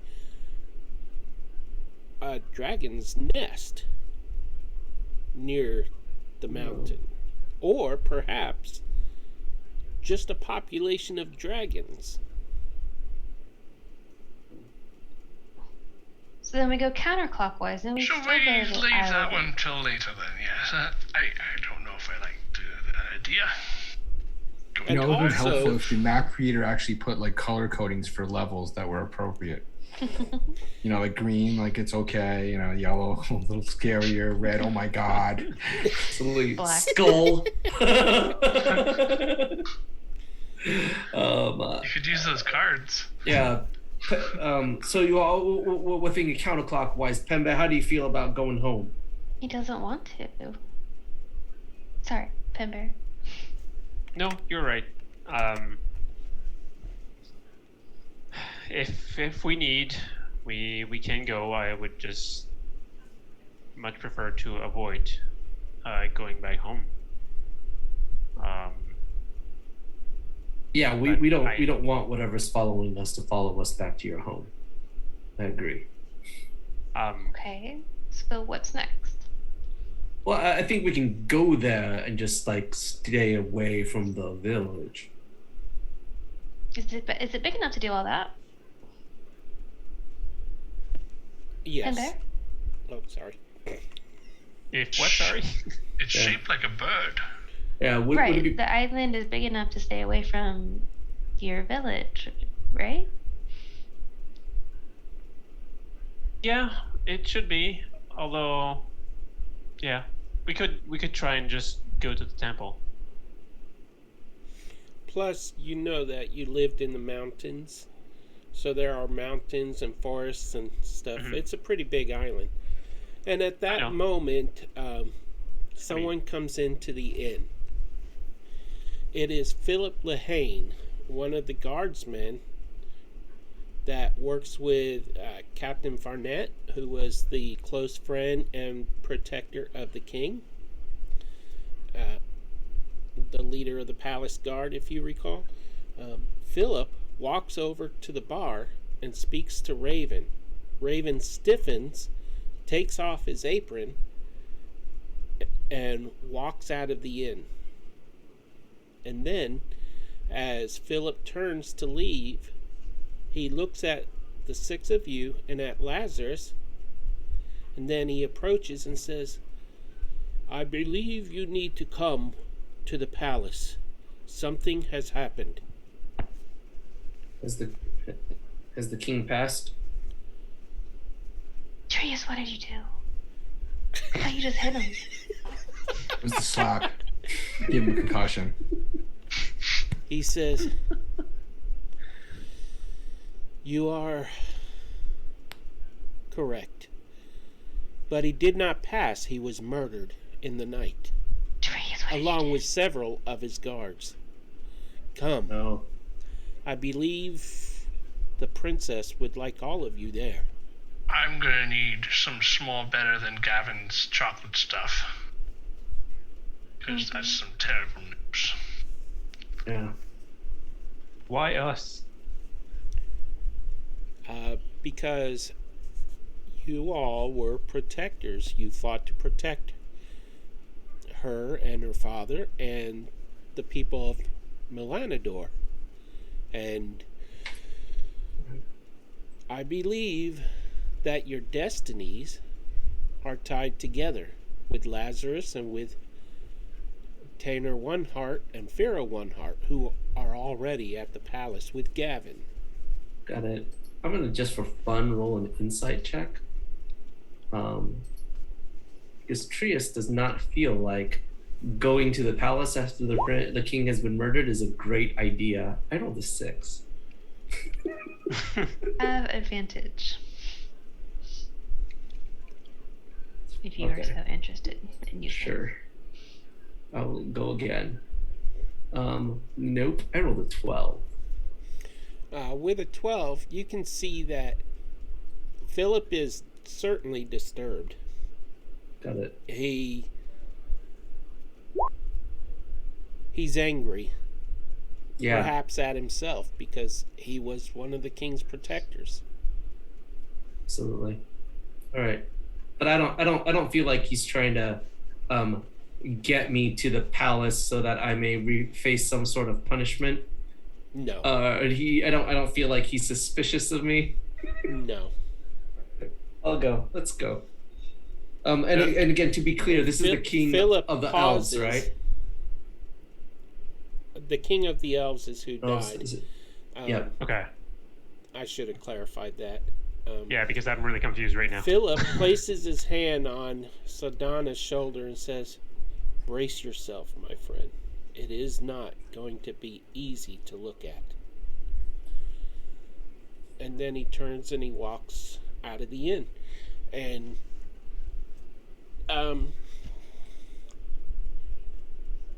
so you have the option. You could go to the village and find out what's up, or you can not go to the village, maybe explore the town, go look at the ship, whatever. We were literally just beckoned by someone because the king is dead. I don't think we're going to go anywhere besides where we were just beckoned. So Donna's going to get up and follow him out. Okay. Do the rest of you follow Sadana? Yes. How far is the Anybody travel? not going? I'm sorry. How far is the travel? If you are looking at the map, the palace is through some inner gates. Exactly.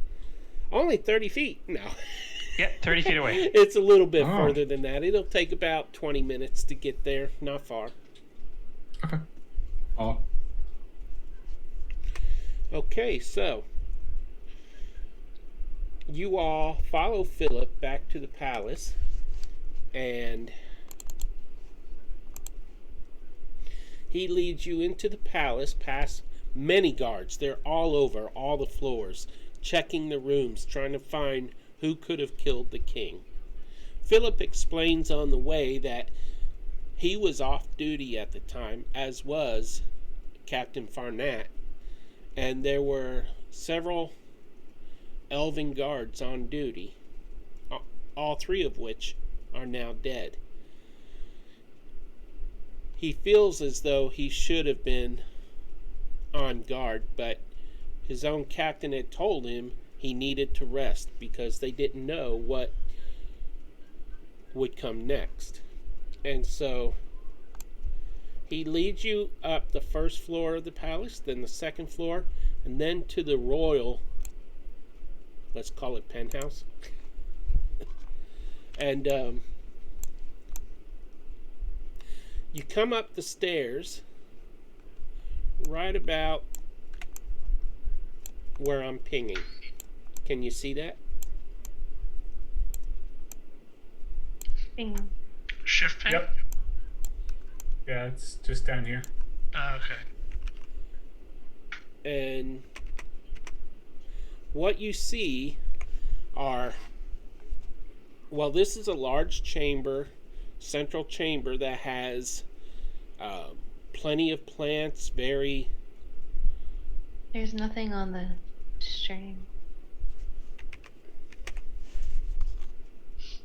Ah, thank you. There we go. When you come up out of the steps, you see a large central chamber. There are guards to each side of the hallway leading to the steps. There are guards spread out around the chamber. There are several elven nobles and elven guards. The nobles look like they hold positions of importance. You see the bodies to the east hallway. You see two elven bodies laying where they were killed, with a trail of blood leading into the hallway where the king, King Evanu II, was sleeping in his chambers. Lazarus wastes no time, and he strolls forward into the king's chamber where the king's body is gone. Which is the rear chamber. Y'all can all see all of this, right? Mm-hmm. Yep. Okay. Yep. Although I don't see my token, but yes. Yeah. Yeah, I see them up. it would be a little cluttered if I put the tokens there. Yeah. Well, actually, I guess I could put the tokens there. You can drag your... Well, I'm more curious than anything. I mean, I didn't know the king, and I know that he's important in that. But I'm just gonna go and check. Like, is the blood like? Wrong one. What was the corpse like put in the chamber, or is it blood that after whoever killed the king, it's a trail of blood coming from that person? I don't know how to. The king, it was killed while he was in bed. Okay, so the blood there is from the guards. Whoever killed. I think that's everyone. And Lazarus goes straight to the king's quarters where he was assigned a bed, and Captain Farnett is in there as well. Philip goes to a room in the same hallway but north, and from that room you can hear the Princess Aranel crying, and you can hear the soothing voices of Tainer and Pharaoh Oneheart.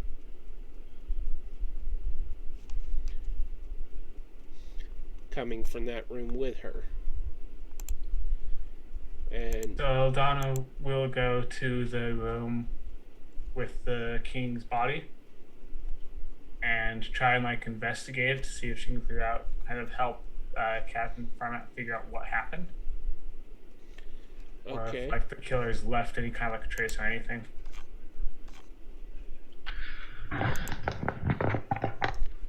Okay, and you can move your token there. It should be able to move okay. And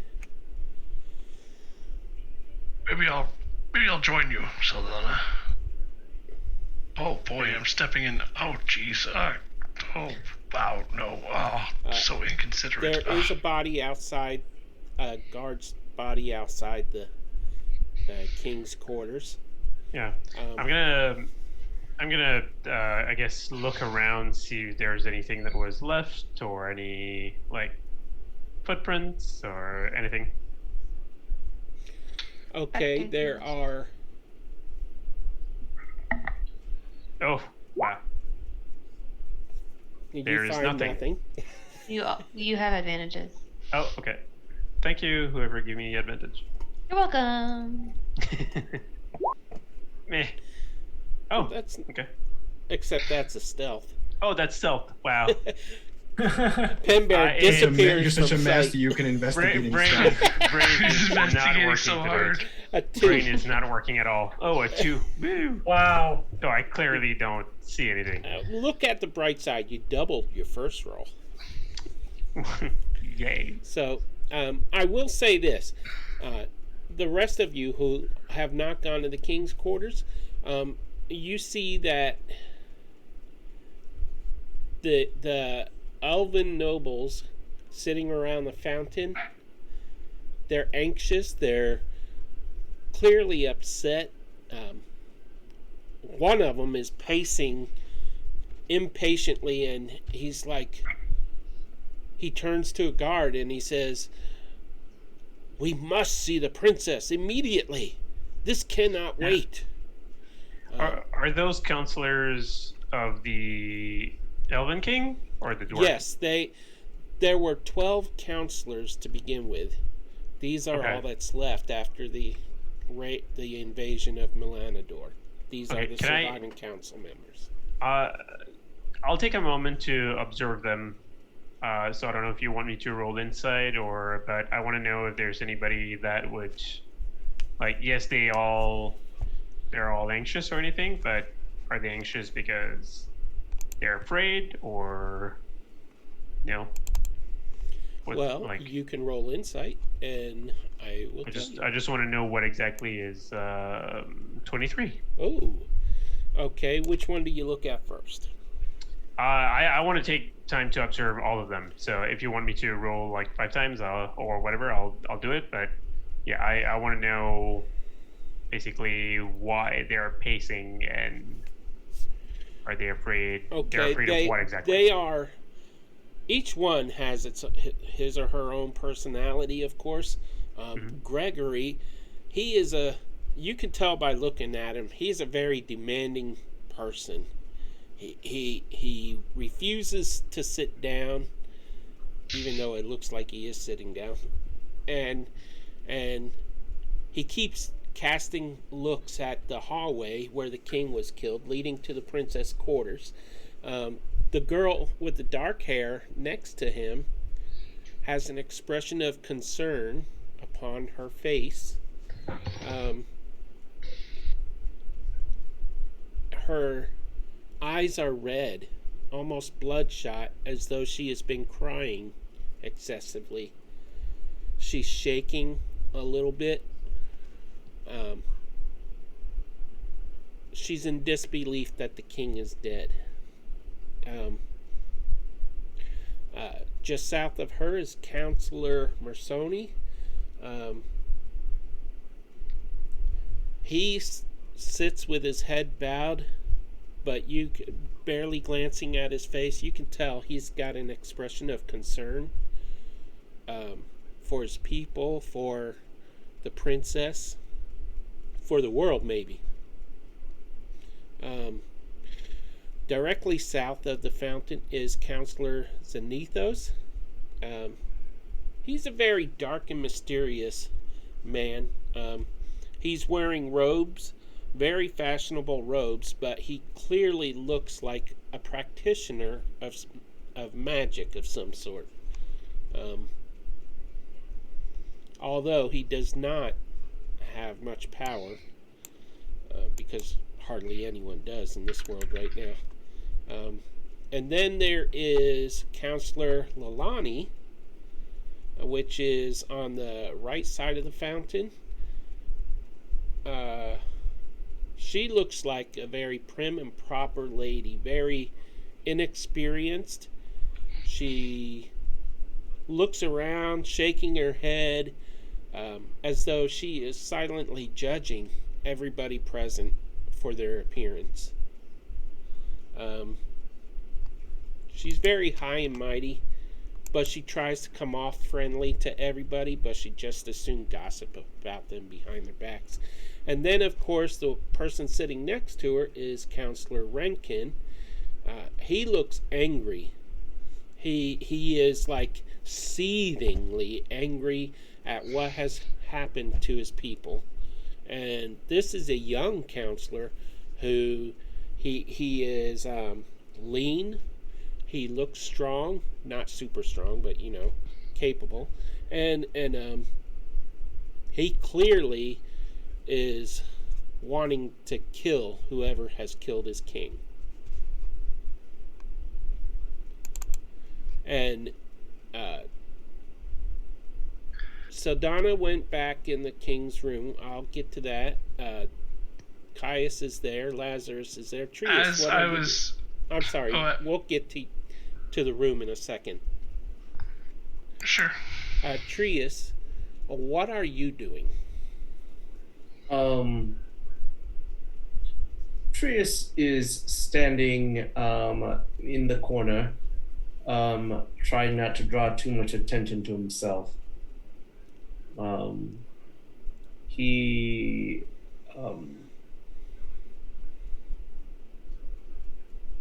just wants this to be over. Okay. And Yora, what are you doing? I'm getting as close to emo baby boy as possible. Close to who? Zanithos. Emo baby boy. Sharing some makeup tips. Well, I just want to see who might, be the more demented. It's going to be a contest. It's going to be an emo off. Let's do it. Well, I just need to warn you that your DM has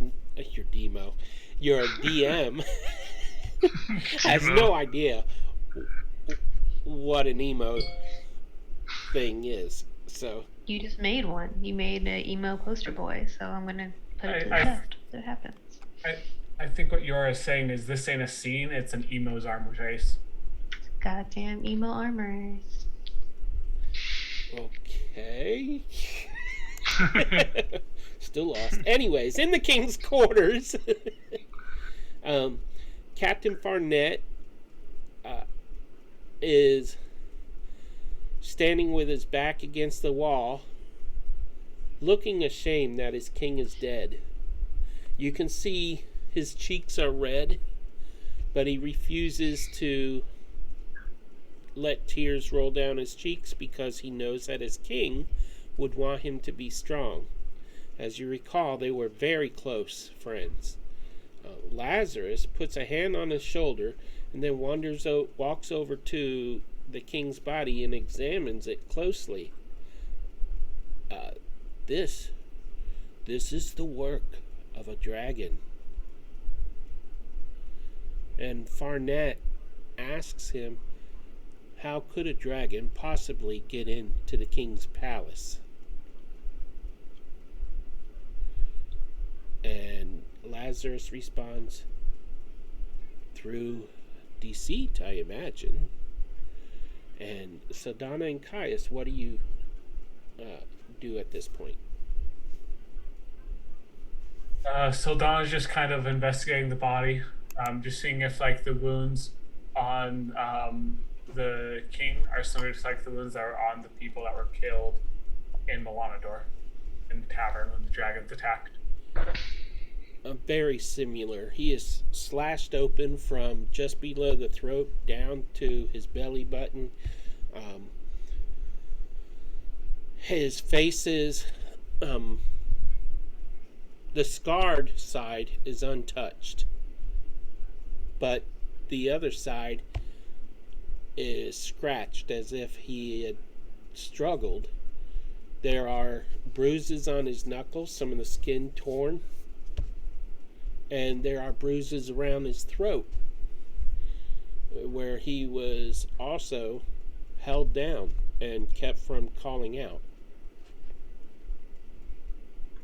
Kaya starts fidgeting around his stuff for his holy symbol and pulls it out and offers to Lazarus, like, what I could, Captain Fauna, Lazarus, I could call upon the Forgotten One and ask for his, to see if there's anyone around here that's not supposed to be, I guess I could say.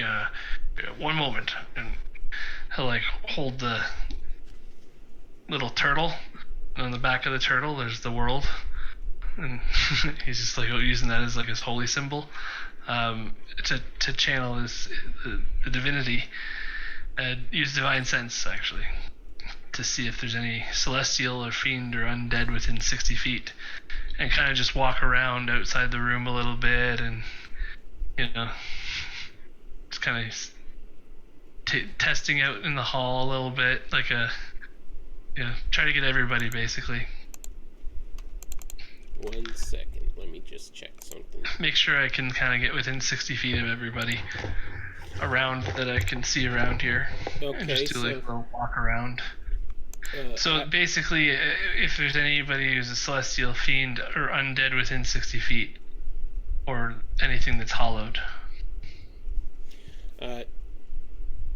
Hollowed as in? Like it says, you can detect good and evil until the end of your next turn. You can sense anything affected by the hollow spell, or the location of any celestial fiend or undead within 60 feet, not behind total cover. Wait, you can detect good and evil? Or I thought that was the good and evil. That's in the stuff. description. That's in the description of divine sense. It's basically saying how you can. I'm just verifying something real quick because That's the premise of it, is that you can detect good and evil things. Celestials, fiends, and undead are generally So good or yeah, evil. so you're not detecting like people's alignment. Right. You're detecting if someone fits under the good or evil races.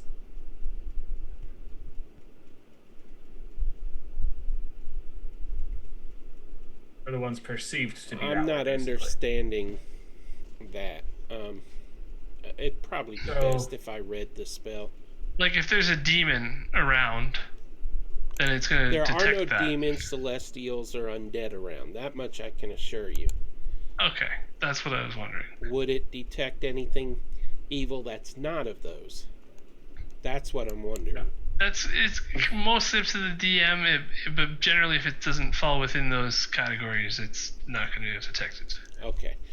Okay, so Caius is unable to detect any of those things, and I still have a feeling like I'm missing something, though. I don't know why.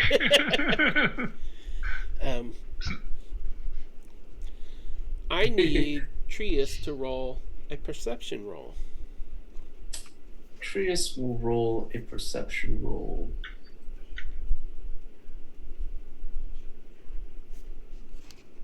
It's a 21. Nice roll. You Thank you. notice that one of the counselors is sulking a little bit, not wanting to gather much attention. Cool. Which one? That would be the one with the dark hair to the west of the fountain. Is that Merconi? Yes. Mersoni? Exactly. Yep. Fantastic. Here, I'll move him to the front so you can see him better. As you look at him, there seems to be something familiar about him, but you can't put your finger on it. Gotcha. You know what I can put my finger on is that black spear that I'm carrying with me. Impulsive Trius again. I'm just gonna pull it out.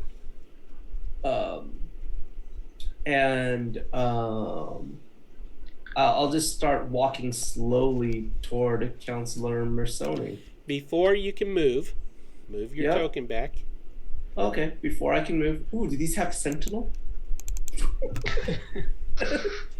Before you can move, the two dwarven guards who see you pull out your spear lift their own spears to your neck and say, "Don't think that you're going to harm anybody in this room."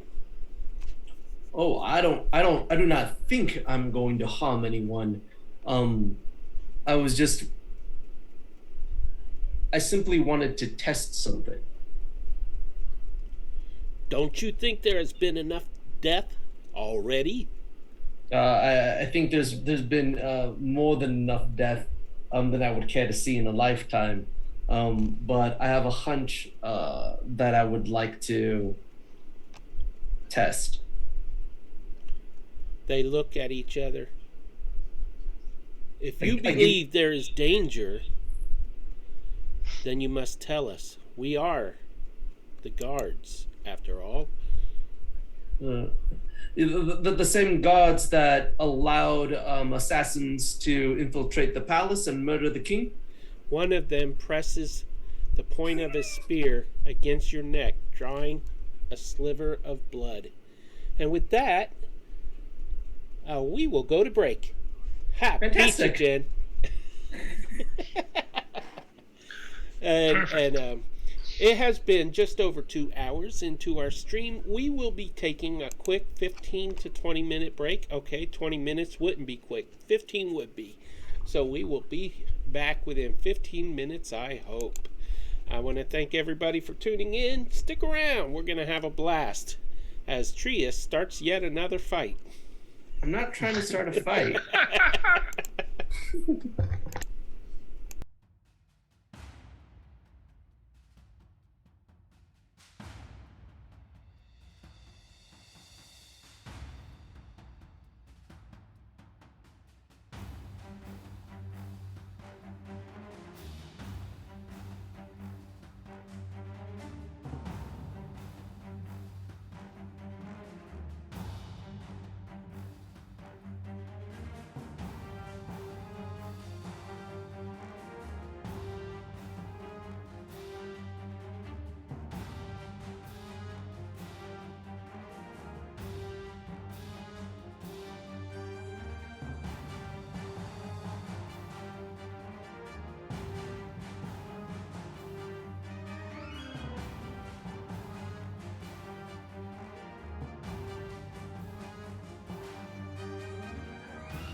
Hello and welcome back. Yes, I have unmuted. Yeah, I have. So, welcome back, everybody. Mark, if you're still out there, my wife says to tell you hi. Draconicus. And, My wife. And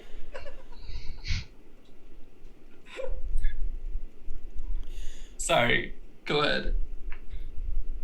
I'm sorry, just a couple of comebacks just popped through my head to Greg, and I was like, that's not appropriate. That's not appropriate.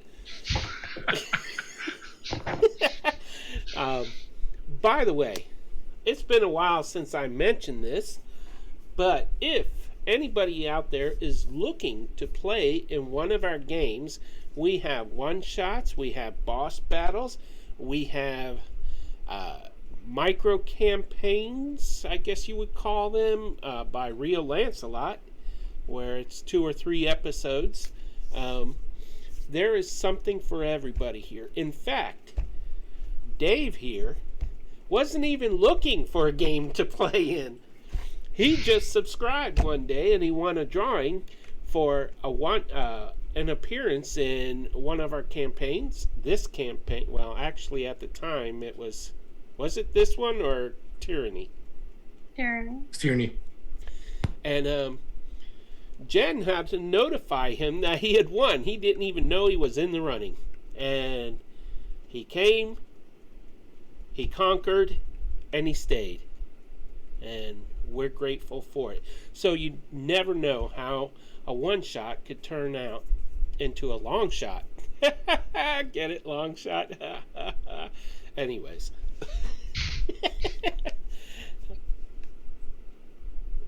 Puns are on point tonight. Brentley says, oh, are you referring to the Out of the Abyss crew, Brentley, or to this crew, or everybody? Well, you said everyone. Brentley said hi, and I believe in them. Tell everybody. So, I think he was talking about the Abyss crew, but you know what? I'm sure he believes in you guys too, because Brentley's that kind of fella. Maybe he just believes in literally everybody in the world. He's just a good person. Mm-hmm. Everybody Absolutely. out there, listen closely. Brentley believes in you. There, Absolutely. I told everybody. I don't know, Pete. You're gonna have to, probably get some ad budget going if you want that to be everybody. Well, everybody who watches, anyways. Are you saying 11 people isn't the entire population of the world? Let's not sell this thing short. So, straight from the mouth of Caius, we need you to subscribe so we can afford an ad budget. And let's see. Caius approves. When we left off, I believe Trius had taken out his spear. Now this is the very spear, I believe, that took the life of his father. Am I right, Trius? Yeah. Okay. I believe it's Vilko's spear. Yes. Or one of his spears. This spear, its appearance is such that it's made of obsidian stone. It's not very heavy though. It has a barbed point, designed to do more damage coming out than it does going in. Absolutely. You said it's a light weapon. You said it's not very heavy. Is it a light weapon? Yes, it is. Oh, But fantastic. I believe it is magical, wasn't it? I don't know. I haven't used it on anyone yet. It's a light weapon. Is it a finesse weapon? Is that how light it is? It's like a spear, Okay, no, that's a strength but it weapon, should I have a think. bonus on damage. Spears are dex. Are they? Think so. I thought they were believe they're strength. light. I don't think they're They're finesse. versatile. Yeah, I don't think they're finesse though. Yeah. Yeah. I think it's they're light for me because monk. Oh, because you're a monk. You're special. Cool. Yeah. Awesome. No worries. I'm not very good with spears or heavy weapons. Not a very strong fellow. So, let me zoom in a little bit for the watchers. Just to clarify for the viewers, Trius is right here where I'm pinging, and the counselor that he is interested in is right here. Counselor Mersoni Isaban, I think is his name. Oh, wrong window now. Yeah, Isaban. I don't know. Anyways, who came up with these names? So, when we left, the guards were cautioning Trius to put his weapon away, concerned that he could be a threat, and Trius snapped back with an insult. And that is where we left. It was a question. An insult in the form of a question is still an insult, Trius. There you go. Wrapped in an enigma, wrapped in a mystery, wrapped in a clue. All right. So spears. I believe they've pointed their spears at my neck. One of drawn them first blood. actually drew a bead of blood from your neck when you made that comment. Mm-hmm. Put the weapon down, or put it away.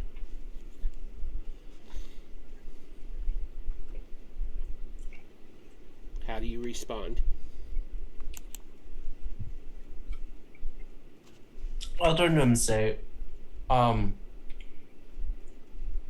I'm happy I'm happy to put this weapon away.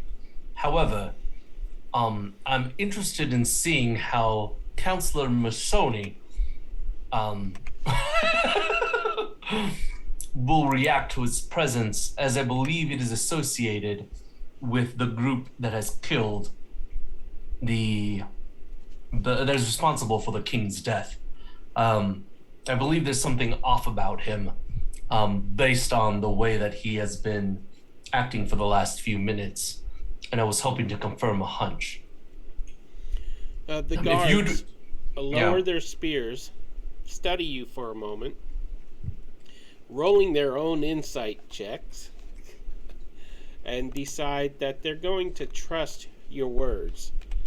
And they give hand signals to the guards to the west of the counselors, guarding the Dwarven King's chambers. And they nod at you and say, go ahead then, but I would advise you not to make things too obvious. And so you are free to proceed. Okay.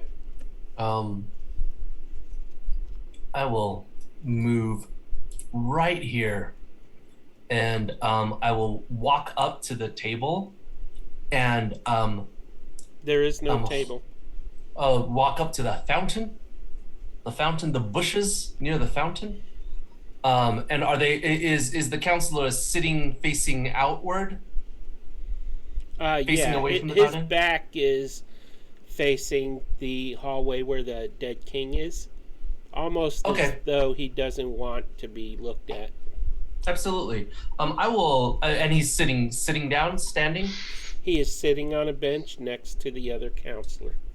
Okay, sounds good. I will sit next to him and hold the spear in my right hand and display it obviously within his view, and try and see if he has a reaction to it. Would you like me to roll?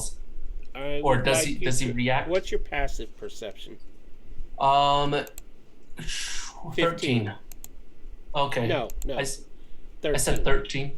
Yeah. Go ahead and roll perception. Okay. I'm rolling. That was not great. It was an 8. The counselor shifts his eyes to you, not so much the spear, and then turns away and begins talking to the other counselor sitting next on his other side, basically saying, "Don't worry, dear Seneca. I know you're hurting, but things will work out. They always have a way of working out." And he seems to be ignoring you at this point. And he kind of scoots a little bit away from you, maybe to make more room for you on the bench, but that's or very maybe polite to of you. get closer to Seneca, Counselor. Absolutely. I'll say, I'll turn to him and I'll say, "Hey, you look familiar. Have we met before?" And with that, give me an insight check. Again, another one. I can do that. Do. 15 this time. Counselor Mersoni turns to you, and you, he has an expression of concern. And he says, "I'm afraid I do not recognize you, my friend. I don't believe we have ever met." And that's when you noticed that the ear closest to the other counselor, because he has turned to you, has a jade earring. Oh, interesting. Just the one. Yes. And he says, "I'm sure if we had met, I would remember you. Do you?" He sighs. Yeah. Are you a frequent visitor to Milanador? I am. I am a frequent guest of Vilkos. I could have sworn that we had run into each other at one of his gatherings. He glares at you. And let's see. Vilkos, huh? Vilkos. Is in insight, wisdom, or intelligence? Wisdom. Okay. He doesn't get the hint. He responds, "Who is this Vilkos that you talk about?" "I don't know just about Vilkos." Just a mutual friend. He makes jewelry. Oh. Specializes in jade earrings and necklaces. "I'm afraid I don't know a Vilkos. You know, I'm sorry to tell you, this is no mutual friend of mine and yours. These are... I mean, this earring was a gift from my dearly departed mother." If I were to tell you... And his eyes shift, taking in the presence of the guards in front of you guys. If I were to tell you that I've recently come upon an identical earring to yours upon the body of a elf slain by murdered by someone, that would be quite the coincidence, would not? He turns away for a second, then looks back at you and says, and he stands aggressively, and he says, "Are you accusing me, a counselor of the Elven people, of something, my friend?" I just think it would be quite the coincidence if the earring that you are currently wearing, a gift from your mother, as you have stated, were to have matched an earring I found upon the corpse of an elf not too far from here. Would you agree that if that were true, that would be quite the coincidence? Quite the coincidence indeed. And his eyes shift to the two guards near you, and he notices that they have their hands are tightened, gripping their spears. Got it. And he turns and he looks to the north, and he sees that the two guards guarding the stairs have eased forward, and they have pulled out warhammers. Yeah. And I'll say, is Rome anywhere nearby? Rome? he is not nearby. Oh, he is not nearby. That is unfortunate.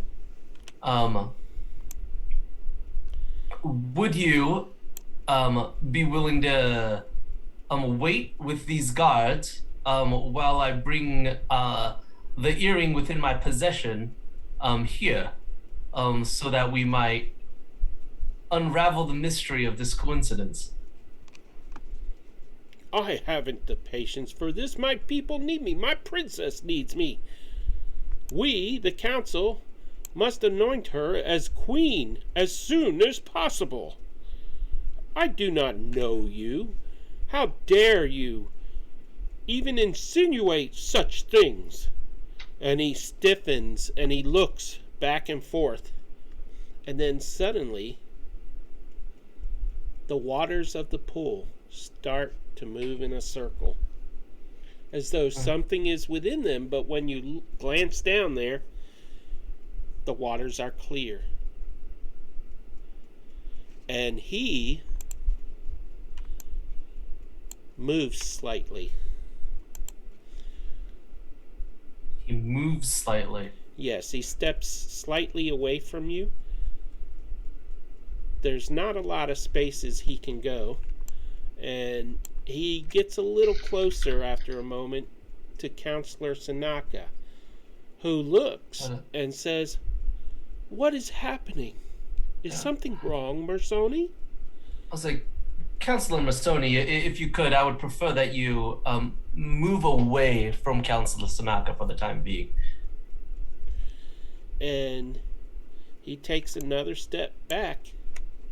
Meanwhile, the two dwarven guards move to intercept him, and that's when he grabs Counselor Seneca around the neck, and his hand turns into a black shadowy claw. Oh, that's not good. Is and he attacking? He holds the claw. Actually, he holds the claws, the fingers of his claw, to her throat. "One step closer, and I shall kill Counselor Sanaka." She begins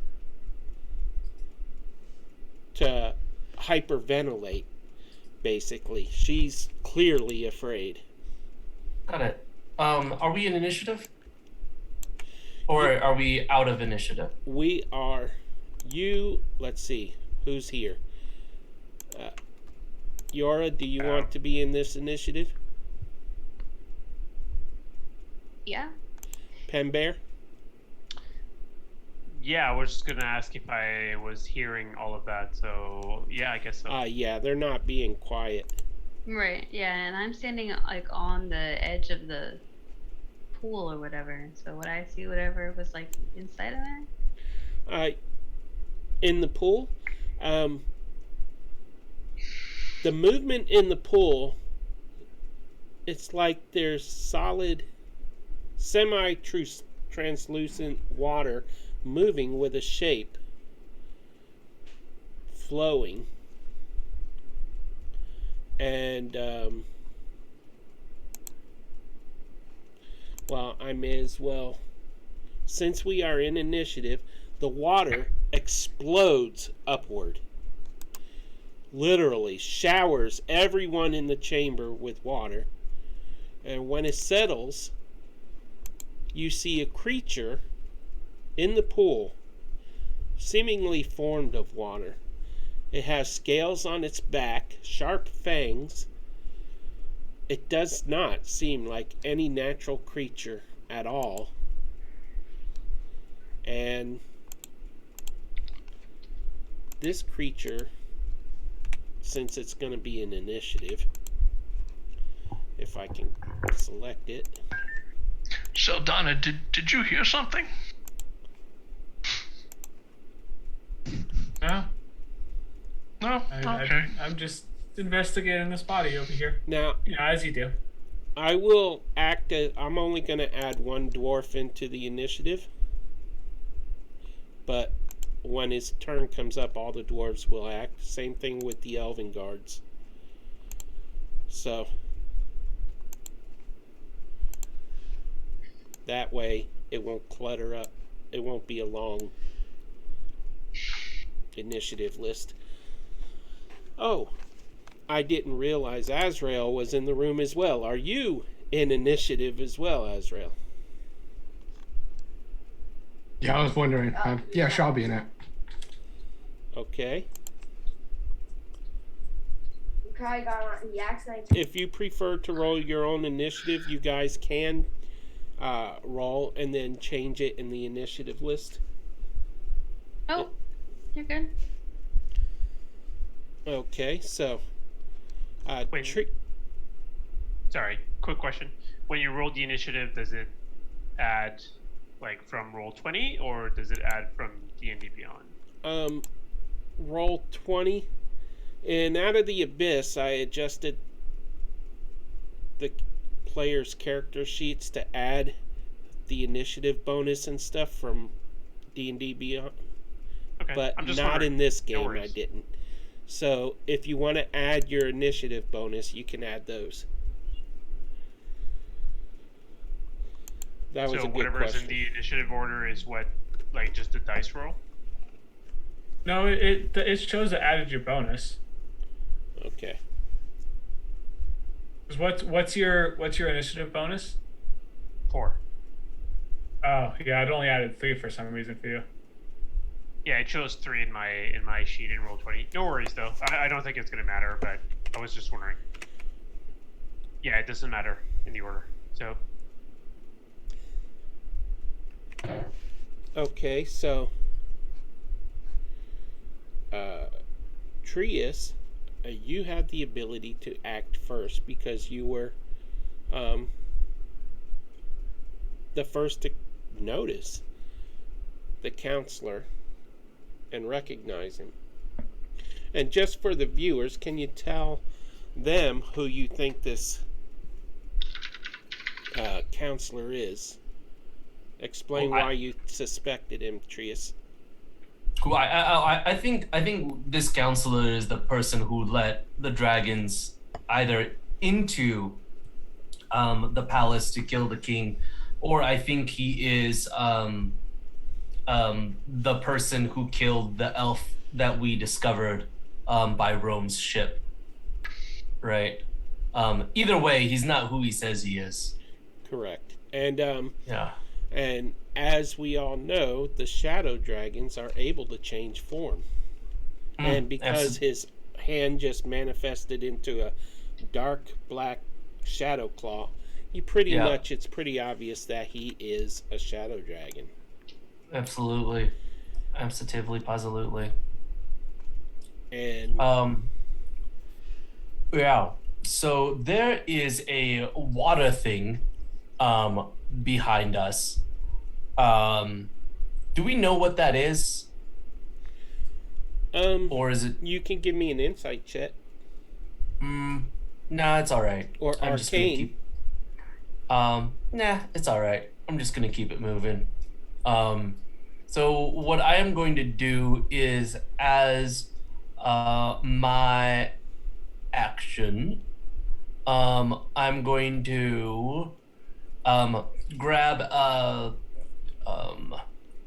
little bit of fleece out of my pocket. And am I in between the counselor and this whatever large watery beast is? You are positioned exactly as it is on the screen. So you're not in between them. You're kind of off a little bit. Okay, sounds good. I'm going to move so that I am between them. Okay, so you step up on the side of the onto the bench, let's say. Sure, I'll step onto the bench.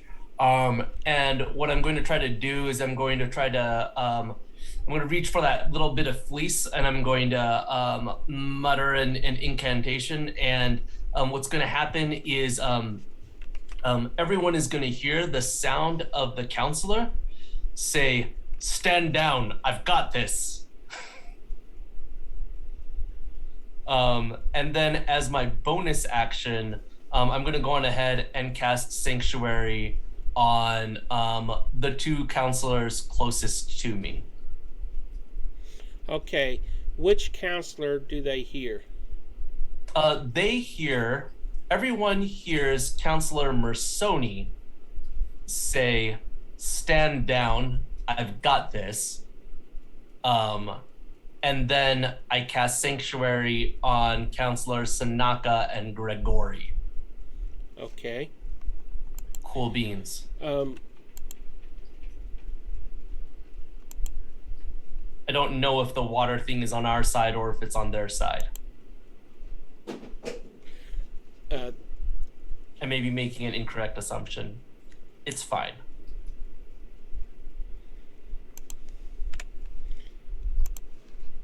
Okay. These are just to symbolize the sanctuary for now. Fantastic. And yeah, I spend a sorcery point. Okay. And is that the end of your turn? That is the end of my turn. Very well then. It is now Yora's turn.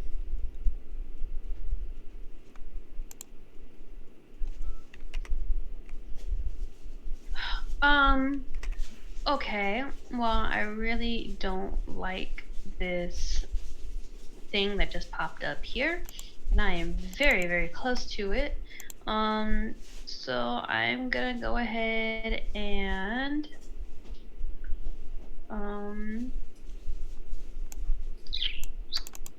I am going to go ahead and cast invisibility on myself and disappear. And I'm gonna get down. Out of game question, blind sight does not see invisibility, right? That would take true sight. At 10 feet, you can see. Read the tooltip for it. Because the water creature has blind sight 30 feet. That means they can see anything within 30 feet of it, regardless of whether it's invisible or not. Okay. That relying on sight. Using its senses, but not sight. So it can, like, feel in the air. It senses a presence, basically. Yeah. Right. Okay. Like doesn't a need- location. Like, everything needs to see a creature in order to do it. Like, you must target one creature you can see. Well, that is a replacement for that. Yeah, it's like echolocation. Okay. That's it. And will you be moving or doing anything else? Yeah, I was gonna get off of here. Okay, the water creature is actually facing Penbear. I mean, not Penbear, Trius. Sorry, Penbear. Didn't mean to give you a heart attack. And so it does not see you moving away from it, so it does not invoke an opportunity attack. Okay, well then I am going to move. Going to try to sneak up in between the dwarf and Counselor Marconi.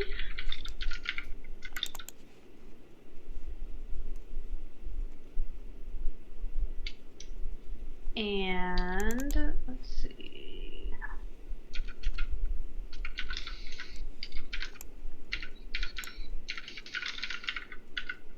And then using a bonus action, I'll expend one of my bardic inspiration and choose Marconi to receive my unsettling words. And he's going to take 4 off of his next saving throw. Okay, can you remind me of that when it comes up? I can do that. I appreciate it. It's my turn. Alrighty. Azrael. With the long digits. Yeah, it's actually 18 pi. Yeah, I see that. I just did it because it was funny. I can't pass through the fountain, right? Because of this thing? I wouldn't recommend trying, but you can try. Okay. No.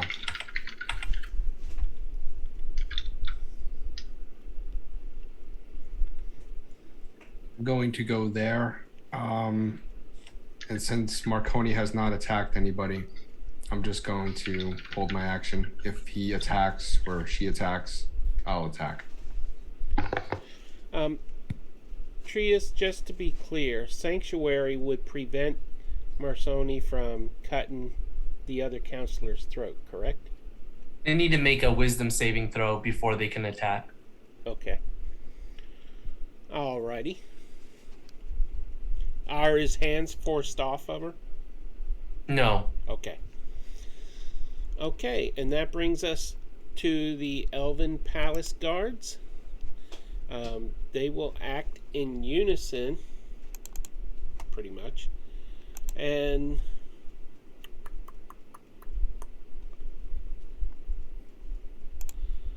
they will fire at the water creature, which is whispering my rolls to me. 1 second. Let me turn that always whisper off.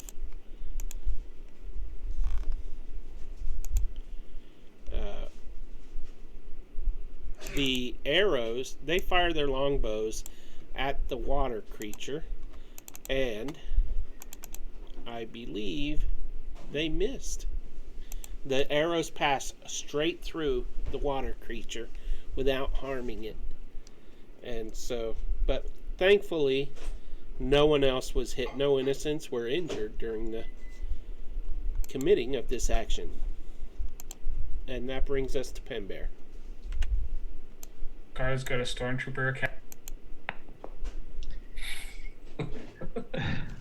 What was that? Nothing. Oh, man. I missed a joke. So, I assume the water creature wouldn't be able to move, right? I can discern that from what I see. Like it needs to stay in the water, basically. Yes, it needs to stay in the water. Okay. So, whoops, I didn't mean to do that. I'm gonna cast a flaming spear on it. Knowing that it can't move, I'm just gonna put a ball of fire right on it.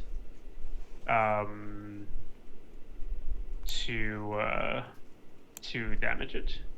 Try and damage it, because I don't know really what's going on other than a lot of bad stuff, I assume.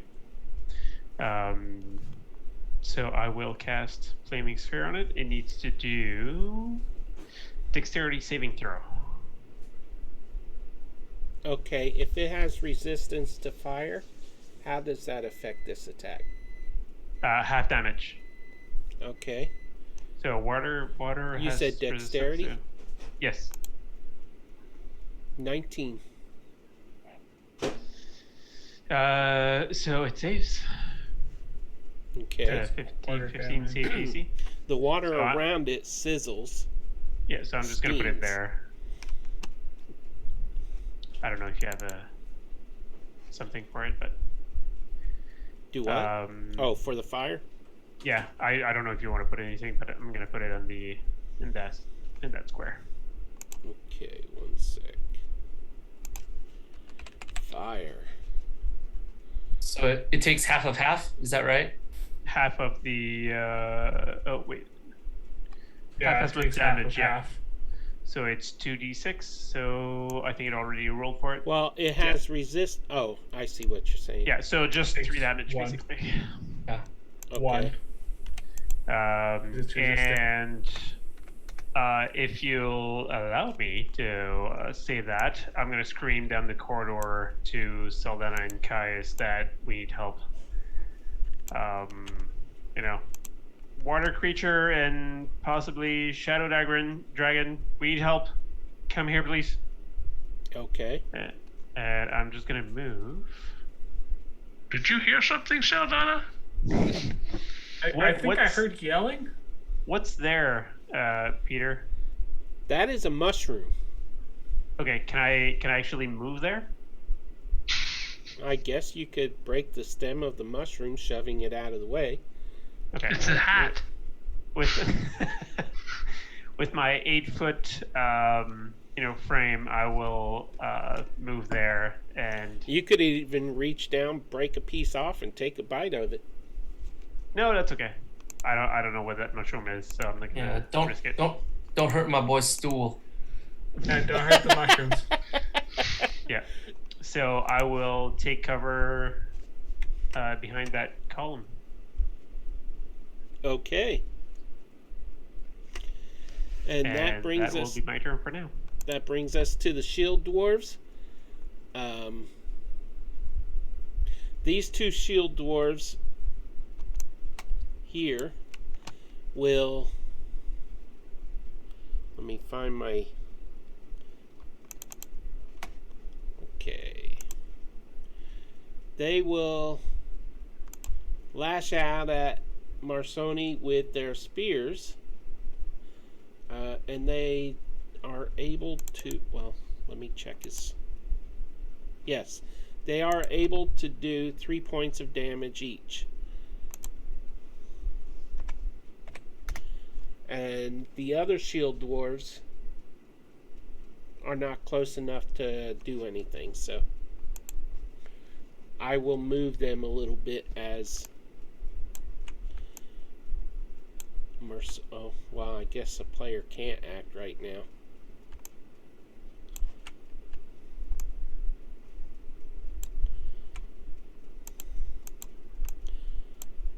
Okay, so now it is the counselor's turn. And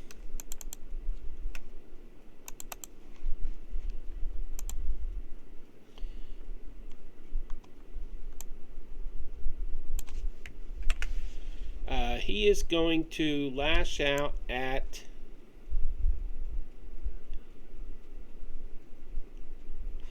Yora. Well, does that trigger Azrael's held action?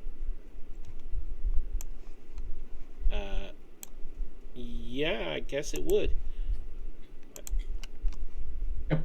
Oh, he critted on a bite, by the way. Okay, well, he doesn't Or know is I'm invisible. there. He's got blind sight, 30 feet. The dragon does, And or you- the water yes. weird does? Both of them do. Sweet. Okay, well, doesn't Azrael's attack go off first? Yeah. Okay. Actually, well, even if I gave him disadvantage on the bite because of that, he would still hit. But it wouldn't be a crit. That's fair. So, it would be, what, 11 and 14. Oh, I see now. 11 and 6. 6. So 17 17. damage. 6 of it is necrotic. Unless you have resistance to necrotic, do you? Only fire. Okay. And Gonna make my attacks, okay? alrighty.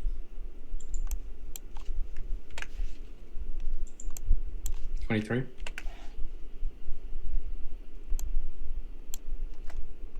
Does a 23 That hit? hits. Okay, so that's 6 slashing. And since we got to level 4, Azrael is going to attack with his other longsword in his offhand. Okay. 13, probably a miss. 13 hits. Wait, let me double check that real quick. Well, yeah, 13 hits because he is in human form. Okay. So 16 total. Okay, and at this point, is that the end of your turn? Yep. Oh, I didn't. Oh, Mersoni, at the end of his turn, is going to transform into his dragon state.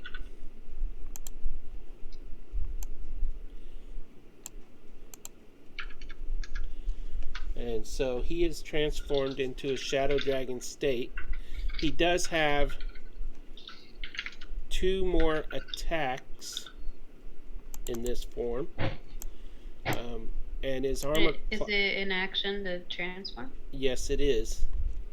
Okay. So I'm going to go ahead and say his actions are done. However, his while he's in dragon form, because he has shifted forms, his armor class is increased.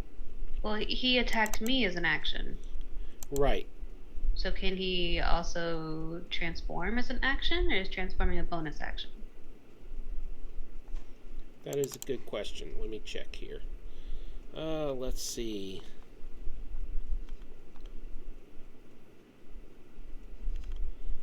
It does not say. That is something I should have checked on. Very few things allow you to transform as a bonus action. Yeah. We're going to say he didn't transform because of that.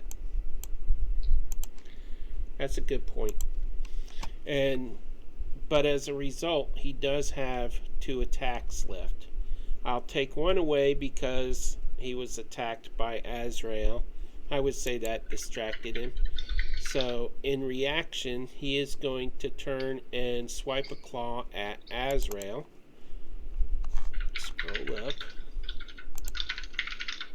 And he rolls an 11 to hit. It's actually a nat 1. That's why it's red. Well, he has a bonus. Yeah, but it's still a nat 1. I know. He still missed.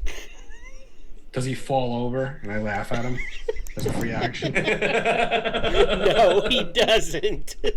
Does he let go for a minute? Let go of his hostage? Yeah, I'd like, say he, defending fall, himself, he would get let off, her go. Yeah, is he off balance and he loses hold of her for a second? Yeah, that's a fair assumption. And so now it is the water creature's turn. And it will lash out at this dwarf and pull him into the pool and wrap itself around him.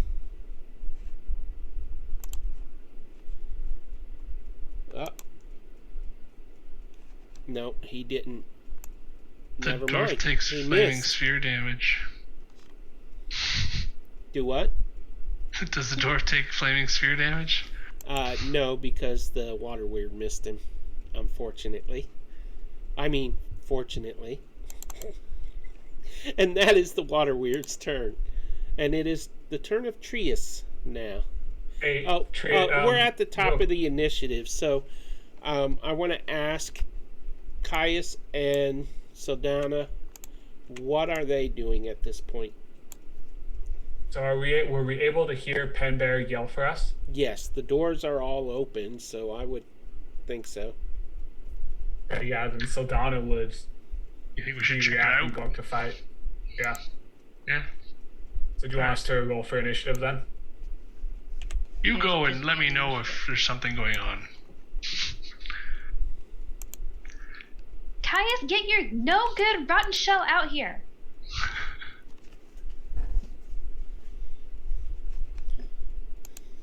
Okay, I'm pretty sure I heard something that time. happens. Oh, I've got to link my... So Saldana and Caius are now in initiative. Although you'll have to move out there to... Unless you use ranged weapons. So, Caius, you're actually at the top of the initiative now. Oh, really? Okay. Like the top. I actually hit the wrong button and closed down roll 20. So I'm like, okay. That's a I was surprise. I was trying to get, yeah, exactly. I was trying to get the Beyond 20 going. Okay. Okay, so if I'm top of the initiative, I guess I will,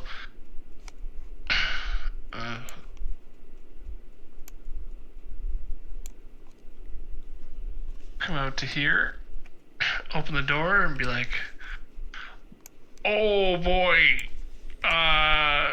Saldana, yeah, we got trouble.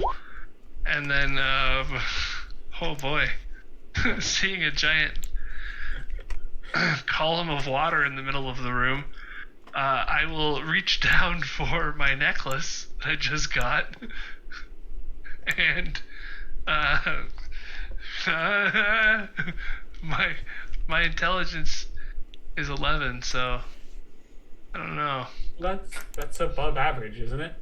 It's right on the I might think I'm clever once in a while line.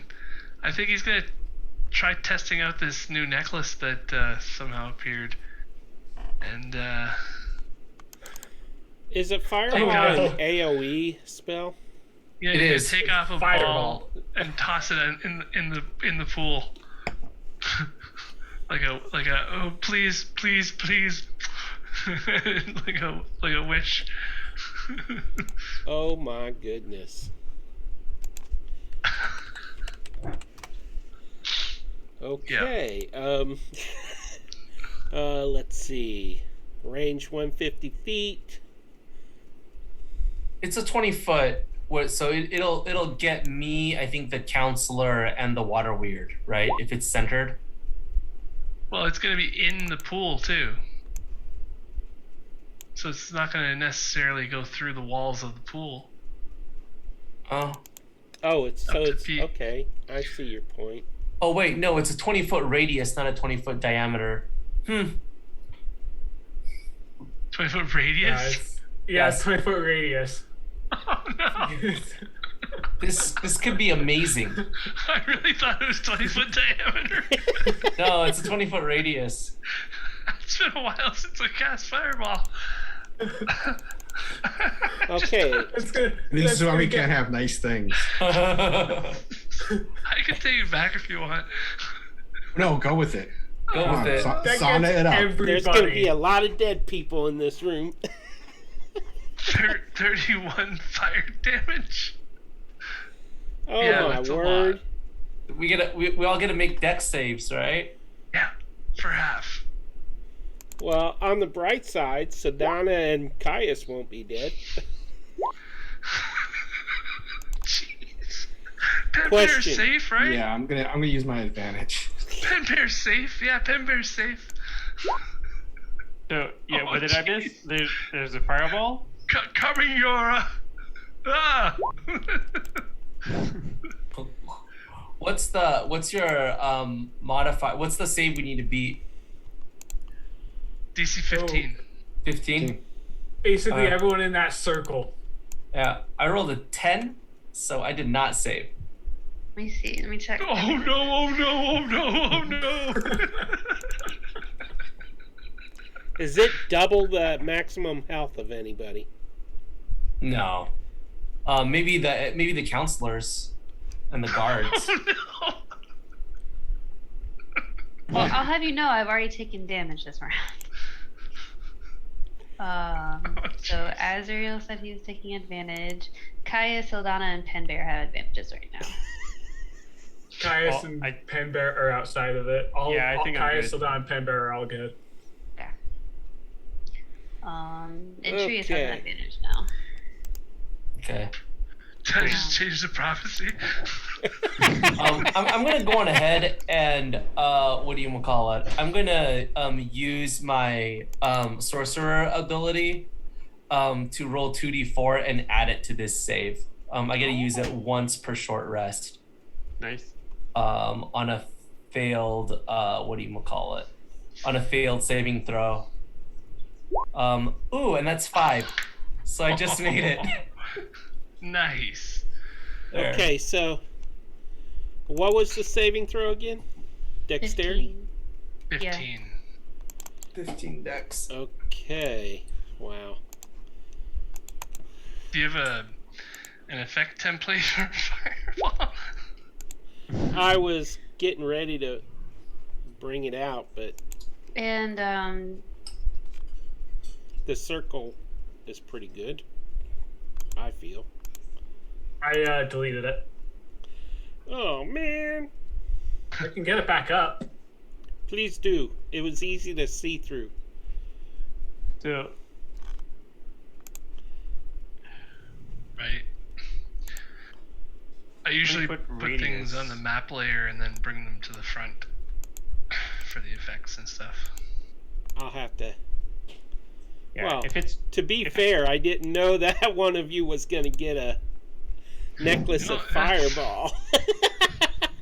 And I swear to God, I thought it was 20 foot total diameter. Palace Did not Guard. realize. okay. Well, that Palace Guard is safe. Well, no, he takes half damage. What was the original damage, Greg? 31. 31, so 15. DC 15, 15 points. Okay. 31. A fail. Okay. I'll take my 15 points. Caius just murdered the Elven Council. Jeez. Are they dead or are they unconscious? Oh, they only had 12 hit points. Oh, okay. Also, they're unconscious. no. Oh, unless they failed. Yeah. Those 3 failed. Let's see. This dude. Oh my goodness. I did not Wouldn't one of the expect- counselors be on the side like a designated survivor? We have the captain and we have whoever is in the room with the princess. So, Is the water weirdo hurt? Where's my shield dwarf? No, because it's resistant to Resistant to fire. Oh. Man, Like I people are said, just dropping here. Let's see, thought this it'd be a dude, good idea. Oh man. he's dead. I'll say that one is just outside it. That leaves this counselor.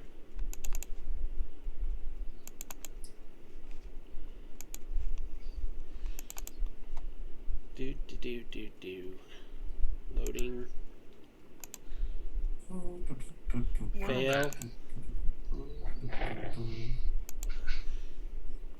Nobody expects. And you know what the best part is, Greg? Wait, would Sanctuary protect the 2 counselors? No, not against AoE. Ah. You know what the best part is, Greg? What's that? You got 3 more of those beads. 6. 6 more of those beads. I was gonna throw the whole thing. You could have. That would have been. You could have upcasted the crap out of that and just wiped the entire party. I did. Yeah, I did for planetary bombardment. I did a personal roll, and I'm checking. Oh, I got an Elven guy here. just I'm gonna try that. This is great. This is great. Minus 31. I killed Gregory. No. Hey, you killed Renkin and Lilani, and by the way, Lilani is my great niece's name, so you just murdered a little baby. You got 10 more of those? 6. You got 6 more of those? Oh man. Oh, I guess Now I'm scared of them too. the water creature I've got these things around my neck. fails, but it takes half damage because of resistance. And I guess Mersoni has to roll. Mm-hmm. He failed, and he takes 31 damage. Oh, wait. Yeah. Resistance. Okay. Not resistance. He's to not fire for resistant him. to fire. So, Mm. And actually, his roll would have been a 10 because he had to take 4 off from my unsettling words. ooh, there you go. He definitely failed that save. Well, at least those two failed. That makes me feel a little bit better. Wow. That's a lot. So, Hey, Wow. the combat will go a lot faster now. yeah, it will. Caius, I hesitate to ask this, but is that the end of your turn? No. Are there any counselors left alive? One, The two. bad one. The 3. Just 2. Mersoni. I see Mersoni. That's it. Nope, they're all dead. You can't threaten us with a hostage. We'll kill him anyway. Pop quiz, hot shot. Shoot the hostage.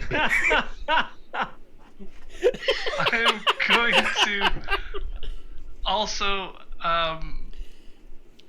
I have my Hexblade's curse, so I'm gonna use a bonus action to curse the water weird, I guess.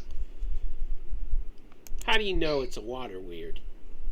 The giant water puddle. The weird water thing. Weird. Okay, and what does Hexblade Curse do? Hex Curse, whatever it is. It mean I would have done this before if I was smart, but I wasn't playing this smart. I was playing this like I didn't know what the beats did. So, anyways, basically I gain the ability to do extra stuff against that enemy. Bonus to damage rolls, and crit on 19 or 20. Okay. And if it dies, I regain some hit points, but I don't need them. Alrighty, and that's on the water. Yeah, I creature. wonder why. Anything else? Yeah, I'm gonna go no, and look around and Trius. panic and kind of like I'm doing the Fred Flintstone bowling thing on my toes. Trius, No, did you no. save do your dexterity? I did. I failed it, and then I am favored by the gods, and I added 5 to my roll, and then I made it. But I okay. did take the 15 points of damage. Right, 15. Please deduct it from your token so I can see too. Oh, okay. Because I don't look at your character sheets. Does that affect Sanctuary at all? I guess they're dead, so it doesn't matter. Yeah. Yeah, it doesn't matter. It doesn't matter. To do a wisdom save if you want to do a medicine check on them there. Well, you tried. Anybody got a reincarnate spell? Raise dead? I think those Of level 2. Revivify is level 3, right? Yeah, it is. So, But Caius, I hesitate again. Is that the end of your turn? Oh yeah, that's yeah. Okay, Trius, it is your turn. Your clothing, your eyebrows, everything is singed at this point. You feel third-degree burns over half of your body. yeah, I sure Sorry. do.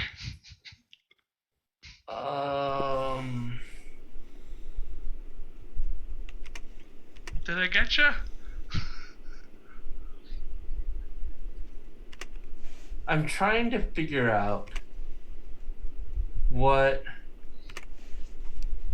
Trius would do in this situation. I'm going to make these dead tokens disappear while you're Yeah. deciding. Yeah. Unless they're just unconscious. Oh no. You wish. You're gonna have quite the reputation there, Caius. Ah. I wasn't supposed Yeah, I'm sorry. The killer turtle. What do you call it? So this is what's gonna happen. I think Trius is going to, what do you call it? Turn around and look towards. Is that Caius over there? Yeah, it is. Right. You are, in that direction. Great. I think what's going to happen is Trius is going to turn around and say no, and what do you call it? Out of his hands are going to erupt light, and one of the beams is going to hit the water weird because that's the direction he's looking at, and I think the other one's going to go for Caius. And I hope I don't crit on either of these. I'm going to go on ahead and use up my last 2 sorcery points on this twinned what do you call it, attack. What is the spell again? This is going to be Guiding Bolt. Okay. I don't feel good about it, but okay, so I'll do the the water thing first. First attack is a 21. That hits. Okay, second attack, this is for Caius. Is a 19. Hits. Okay. So first one for the water weird is going to be 12 points of damage. Oh wait, no, sorry. What do you call it? I'm rolling the wrong damage. I'm just gonna add 1 more d6 to it. So 12 plus, whoops. I need there we go. So 14 for the water weird, and then for Caius, it'll be 17. And it'll be radiant just for fun. Ow! Okay. I said sorry. Yeah. The next attack roll made against either of these targets has advantage. Okay. Caius, make sure you remove the points from your token, too. And is that the end of your turn? That was my action, right? Yeah. Yeah, that is my turn. Okay, Yora, it is your turn.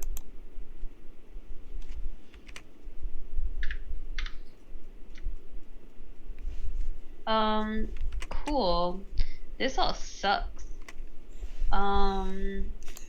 It was going great until Caius came out of the back room. I am going to use another bardic inspiration die for my unsettling words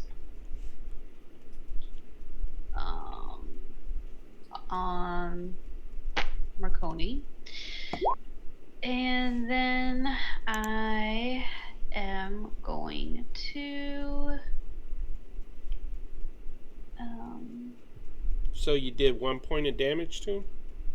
no, his next saving throw, he'll take 1 off of his roll. Okay. Which is not as good as I was hoping.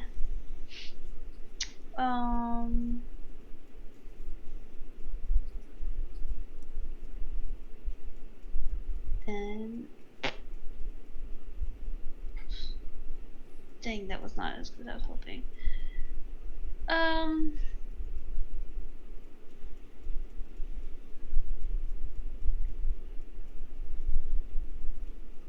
Yeah, I guess I'm just gonna shoot him or stab him in the face with tragedy. You have advantage because you're flanking. 17 for the first. 17s. They miss. 17 misses. Yeah. Oh, actually, no. I'm sorry. He's not in dragon form. So his AC is 12. They hit. That So he got hits. max. Yep. So he got max damage. So 10 points of piercing damage, and he has my rapier in his face. Because I am very annoyed. 10 piercing, you said? Mm-hmm. Okay. And he can feel your seething eyes upon him as you are annoyed with him. Is there anything else you would like to do? Nope, that's it. Azrael. Okay, so her seething eyes, it's going to be my seething sword. I'm going to take the absorb elements that I used in the last one. I'm going to attack him twice and drop that fire back on him too. From her seething eyes? No, from the fireball before I okay. absorbed the elements. I was like, wait a minute. Yes, I took the seething pain from her eyes and I'm redirecting it at him twice. The whole new meaning to looks could kill. 23, I assume, hits. The 23 hits. Okay, that's 13 slashing. The attack for the fire is another 1. Great. Does he get a saving throw against that? No. Okay. I may have just accidentally reduced your health. And I don't know what it was. Where exactly is that guy standing? Just re-add the health back to him that you reduced. Okay, so it was 13 slashing, another 1 fire, and then 12 more slashing with his offhand. And that will end my turn. And I'll put my health back, don't worry.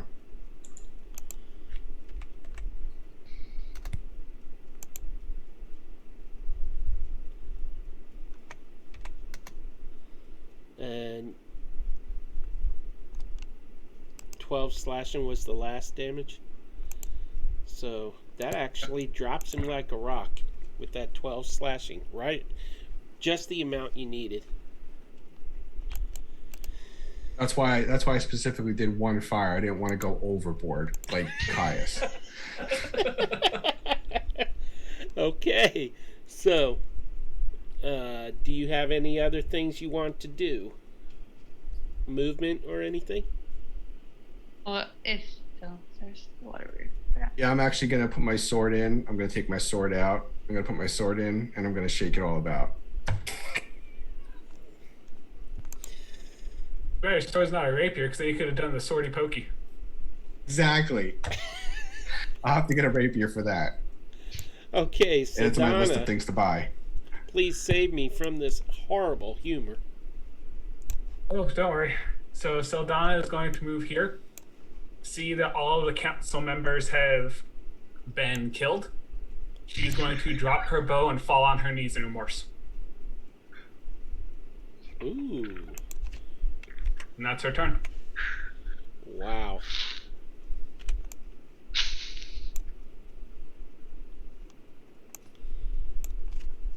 Okay.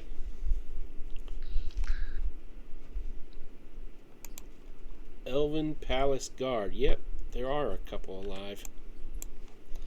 Okay.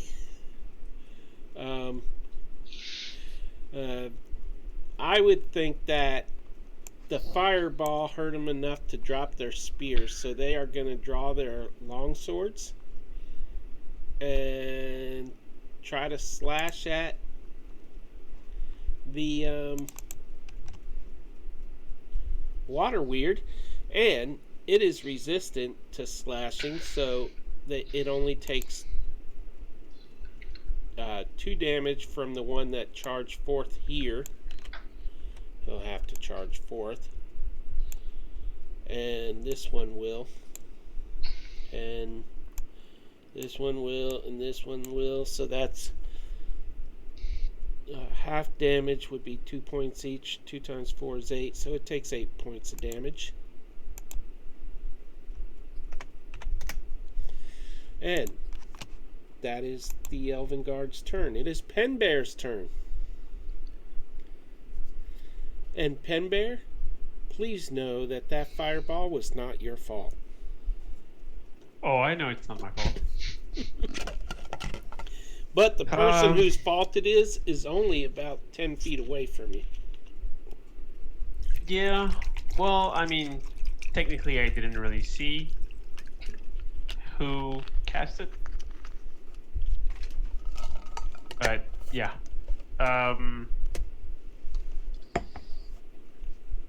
Looking from around the column there, I think, like, seeing all the carnage that's in that room, I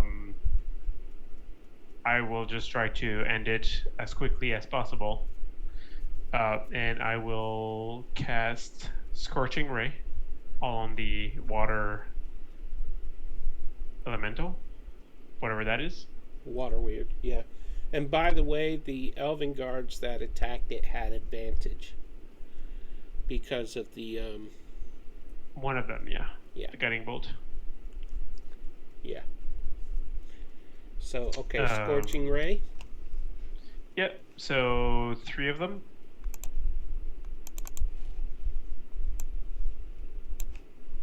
$15, 22, 23. All 3 hit. Nice. Okay. So, wow, amazing.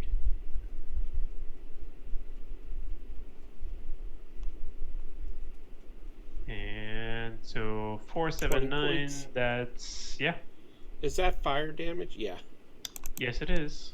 So it takes half damage of that. So Yep. 10 points. Okay. And Now, so oh no, go ahead. No, don't worry about it. I was fine. just going to ask if it was the end of your turn or not. Yeah, I'm not moving. Okay. Just in case another fireball comes racing into the room. Yeah. Okay, so it is the shield dwarf's turn, of which there is only one in this chamber. He will rush forward, and he will hopelessly attack with his warhammer. Oh, not hopelessly. He critted. And he does 13 points of damage. However, it has resistance to bludgeoning, I believe. Non-magical. Yeah. And so that is halved. So 6 points damage. Yeah, 13. Yeah. Okay, now the water weird is looking barely held together at this point. And it is, well, the counselor is dead, the water weird's turn. And the water weird pretty much has its choice of people along the side. So it is going to embrace one of the elves, this elf. It is going to try to wrap itself around him. And it is not able to. Oh, wait. That's a save. The grappled is what, a strength save? Am I right? Yeah. Yeah. Athletics. It could also be acrobatics. It is unable to grapple him. And that is its turn.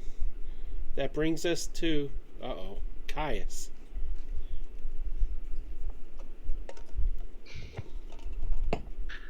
Seeing Saldana fall down in front of him, and he's like taking a stock at what just happened too, because like the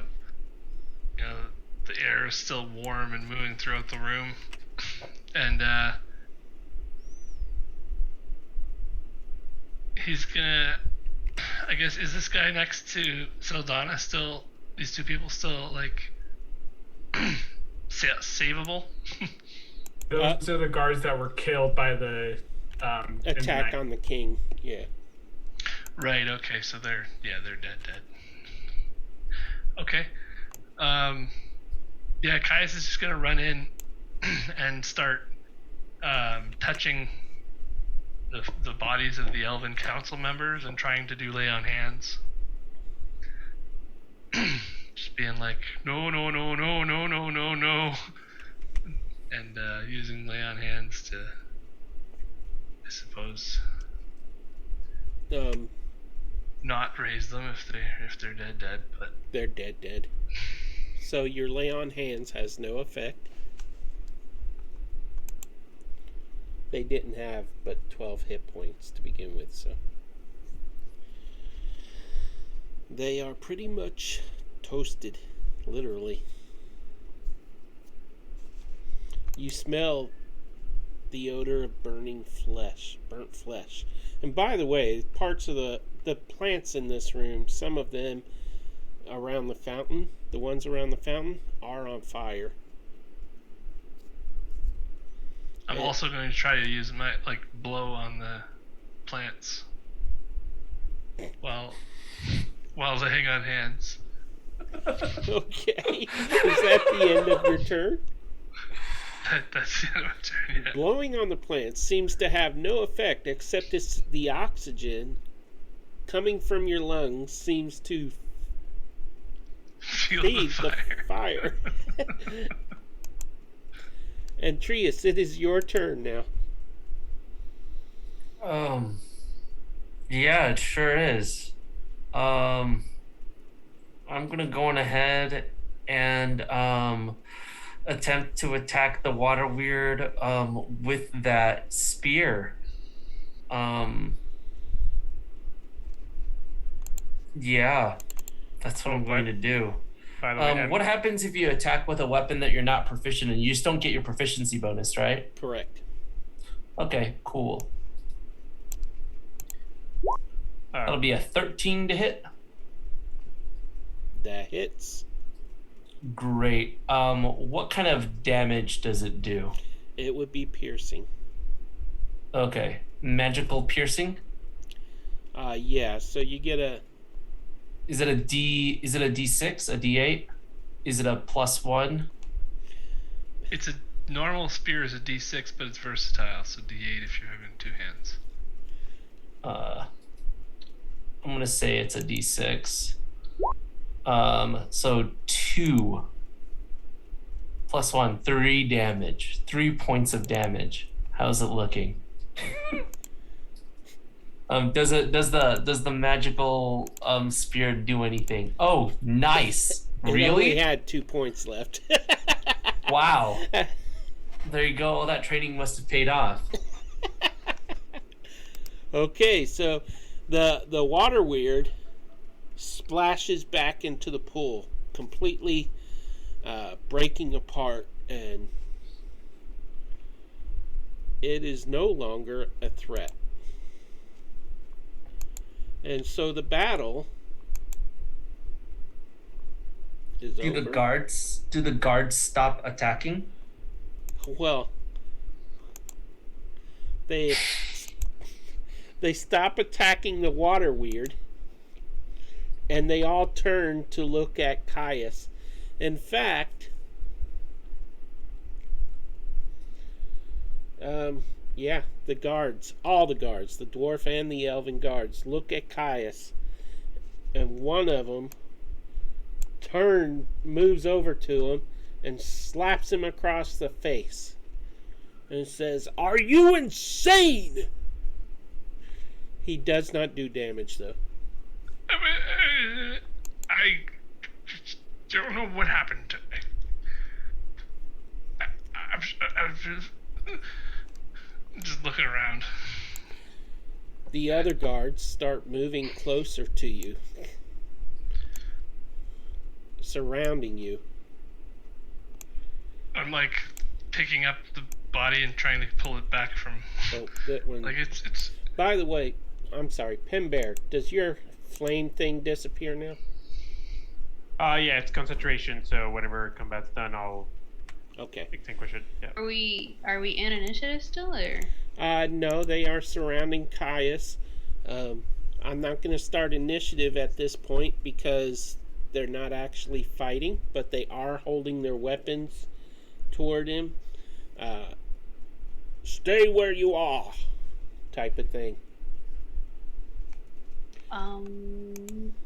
Yora, even though she is also upset with Caius, she is going to. There's a place where she can fit. She's gonna sit next to Caius, and then real quickly, she's going to cast this new fun thing that she's been working on called Mirror Image. And 3 more copies of Yora pop up, and I want them to be in front of each guard, like surrounding around Caius. Okay. Are they motioning or like holding up a stop hand or anything? So they're doing exactly what I'm doing, and right now we're all like making very mean faces towards them to tell them to not get any closer to Caius. Okay. Is that the end of your turn? We're not in initiative, right? That's true. But Yeah. do you want to do anything else is what I'm asking. Don't touch him. Okay. Anybody else want to do anything? Can I get 3 more copies of me? I'm going to turn to Yora and be like, did I hurt you too? I didn't mean to hurt anyone. I just tossed it in and it was like, whoa. No, whoa. That was I don't know what to do. We'll deal with it later. Oh boy. I should probably go. No, you're fine right here. I mean, if anything, probably more than you did damage to the person who probably killed the king. And you know what? Monarchies are outdated anyway, so they can figure out a new sort of system. We'll figure that out. We'll figure it out. But no one is touching anyone anymore. Captain Farnett and Lazarus come into the chamber. Farnett is like, "Men, what are you doing? What happened out here?" Caius hides behind one of the Yoras. One of the guards explains. This guard explains what happened. And he looks at Caius, seethingly. And Lazarus leans over and whispers in his ear. Captain Farnett glares at him and then looks back at Caius, takes a deep breath and says, "At ease, men.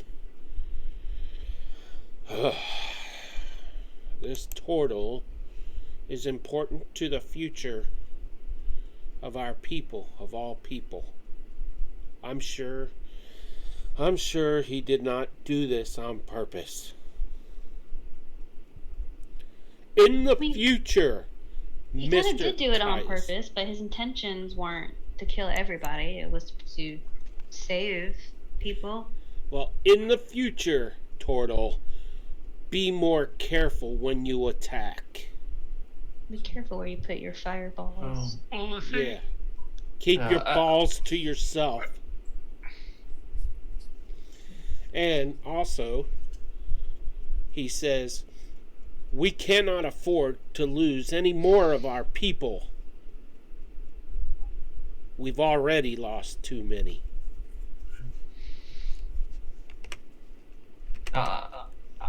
I think this just about settles it. We are all cursed. Death and destruction will follow us wherever we go. And I think the best thing that we can do is to get as far away as we can from anyone before this curse brings to them what it has already brought here. Well, let's go to the viewers to and our see what they families. think should happen. Draconicus66 suggested, crack his shell open. Let's have some turtle soup. Oh my god. That's disturbing. That's disturbing. Yeah. But we're not going to do that.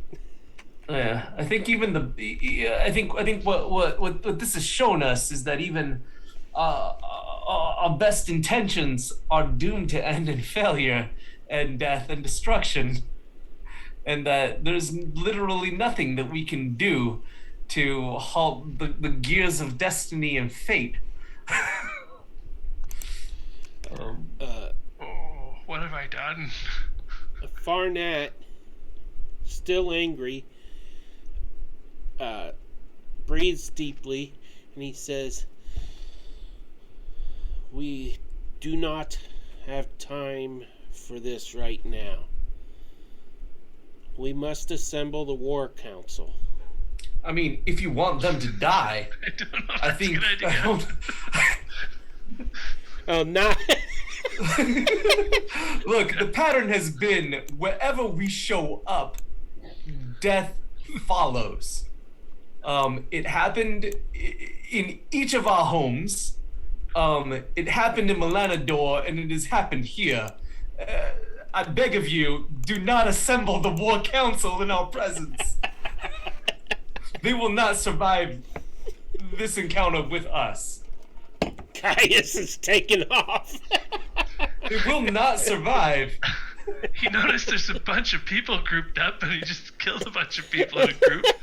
So he's backing away. Whatever they need to be summoned for, they can do it away from us. We need to get out of here now. He's hearing Trius's words and taking every one of them to heart. It's like, oh no. Leave now. Oh no, it's true. Okay. That is the dramatic ending of our episode. And we are going to call it a night.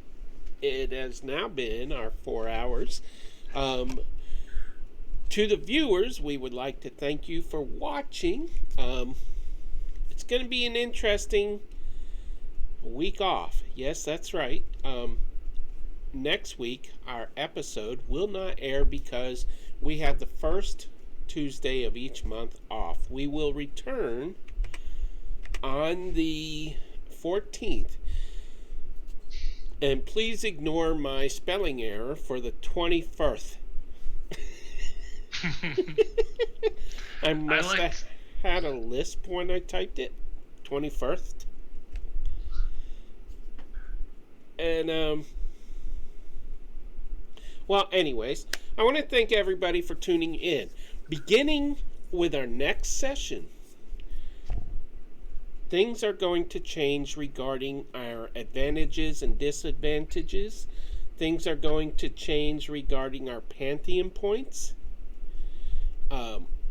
And also, as of yesterday, subscriptions will no longer be required in order to view our archives on Twitch. So if you would like to watch past episodes, you could watch the entire series of Dragons of a Winter Storm, for example.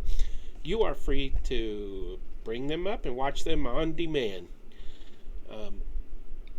And I believe that is it for tonight. Does anybody have any events coming up that they'd like to share with the community?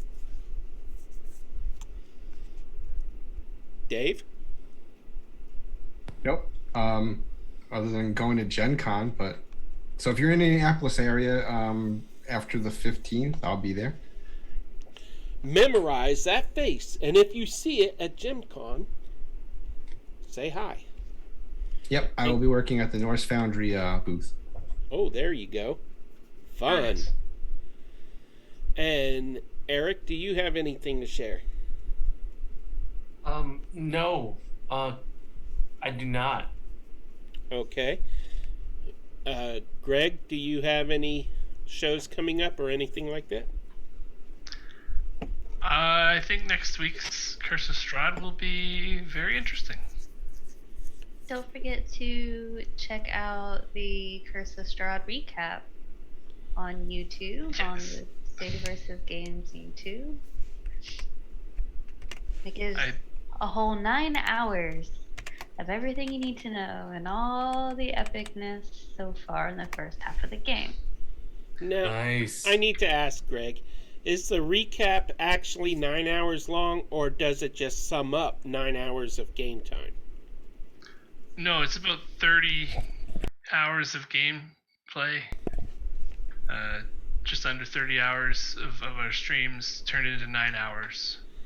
So that, like, there's no long pauses, there's no waits for rolls and looking things up, and I can't see and all that stuff. So I took all that out. And it's more like podcast form now, in a way. You can sort of just listen to it and hear what's going on, in a way. Or you can view our beautiful faces. If you That is so very desire. cool. That's Excellent. impressive. Yeah. Awesome. Wow. And I can't watchable. imagine editing 30 hours of footage down to 9 hours. That's awesome. And It's Jacob, a do little you have longer anything to share? of a process than I thought it would be.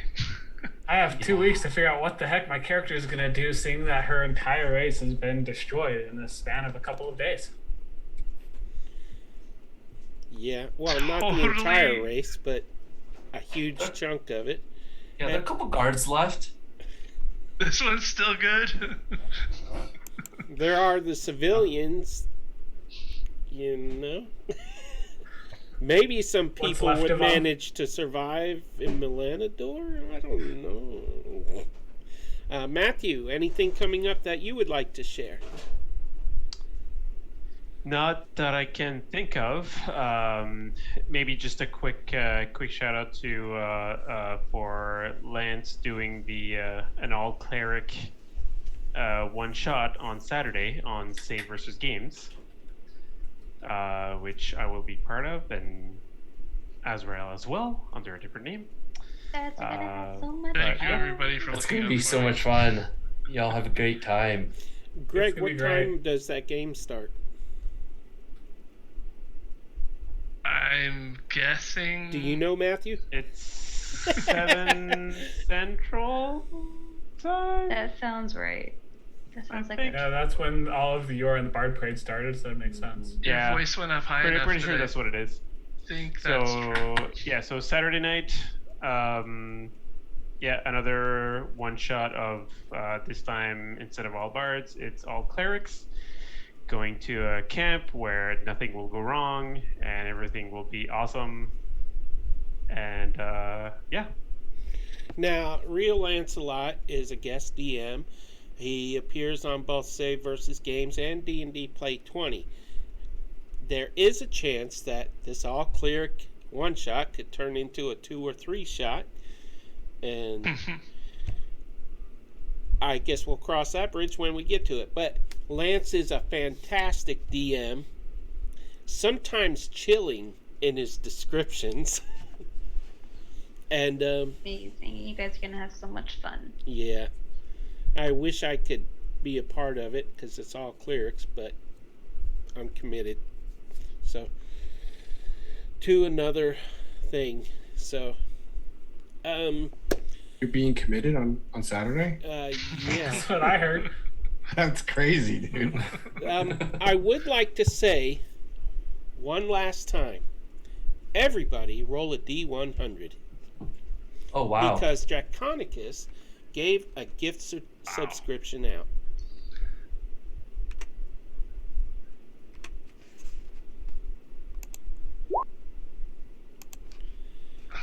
Good. 67. My brain is fried. I almost said I got a 60-10. Good. Dead. Okay, so Azrael's was first, so a 54 on the third table. Let's see. A potion of heroism. Nice. So Donna, you have a 16. You get another spell scroll, 4th level. Wow. Damn. Jen, you got a 63. You got a potion of mind reading. Pen What? Bear, I'm sorry. I'm sorry. I got a what? Potion pen of mind reading. Okay. Pen Bear, you also got a Yes. potion of mind reading. Okay. Greg, Caius got a potion of invulnerability. And, Okay. and finally, Trius rolled a 45. And he Did got indeed. a potion of frost giant strength. And So next time you want to grapple something, go for it. Do it. Nice. And that is the end of our episode. We will see you not next week, but the following week when Nice. our vacation. Well, actually, hopefully we'll see you all Saturday on Save versus Games for the Real Lancelot one shot. And on the Discord. Yes, and the link to join Discord is in the Twitch chat right now. And I believe that's it. Goodbye, everybody. Good night. Bye. Bye. Fireball.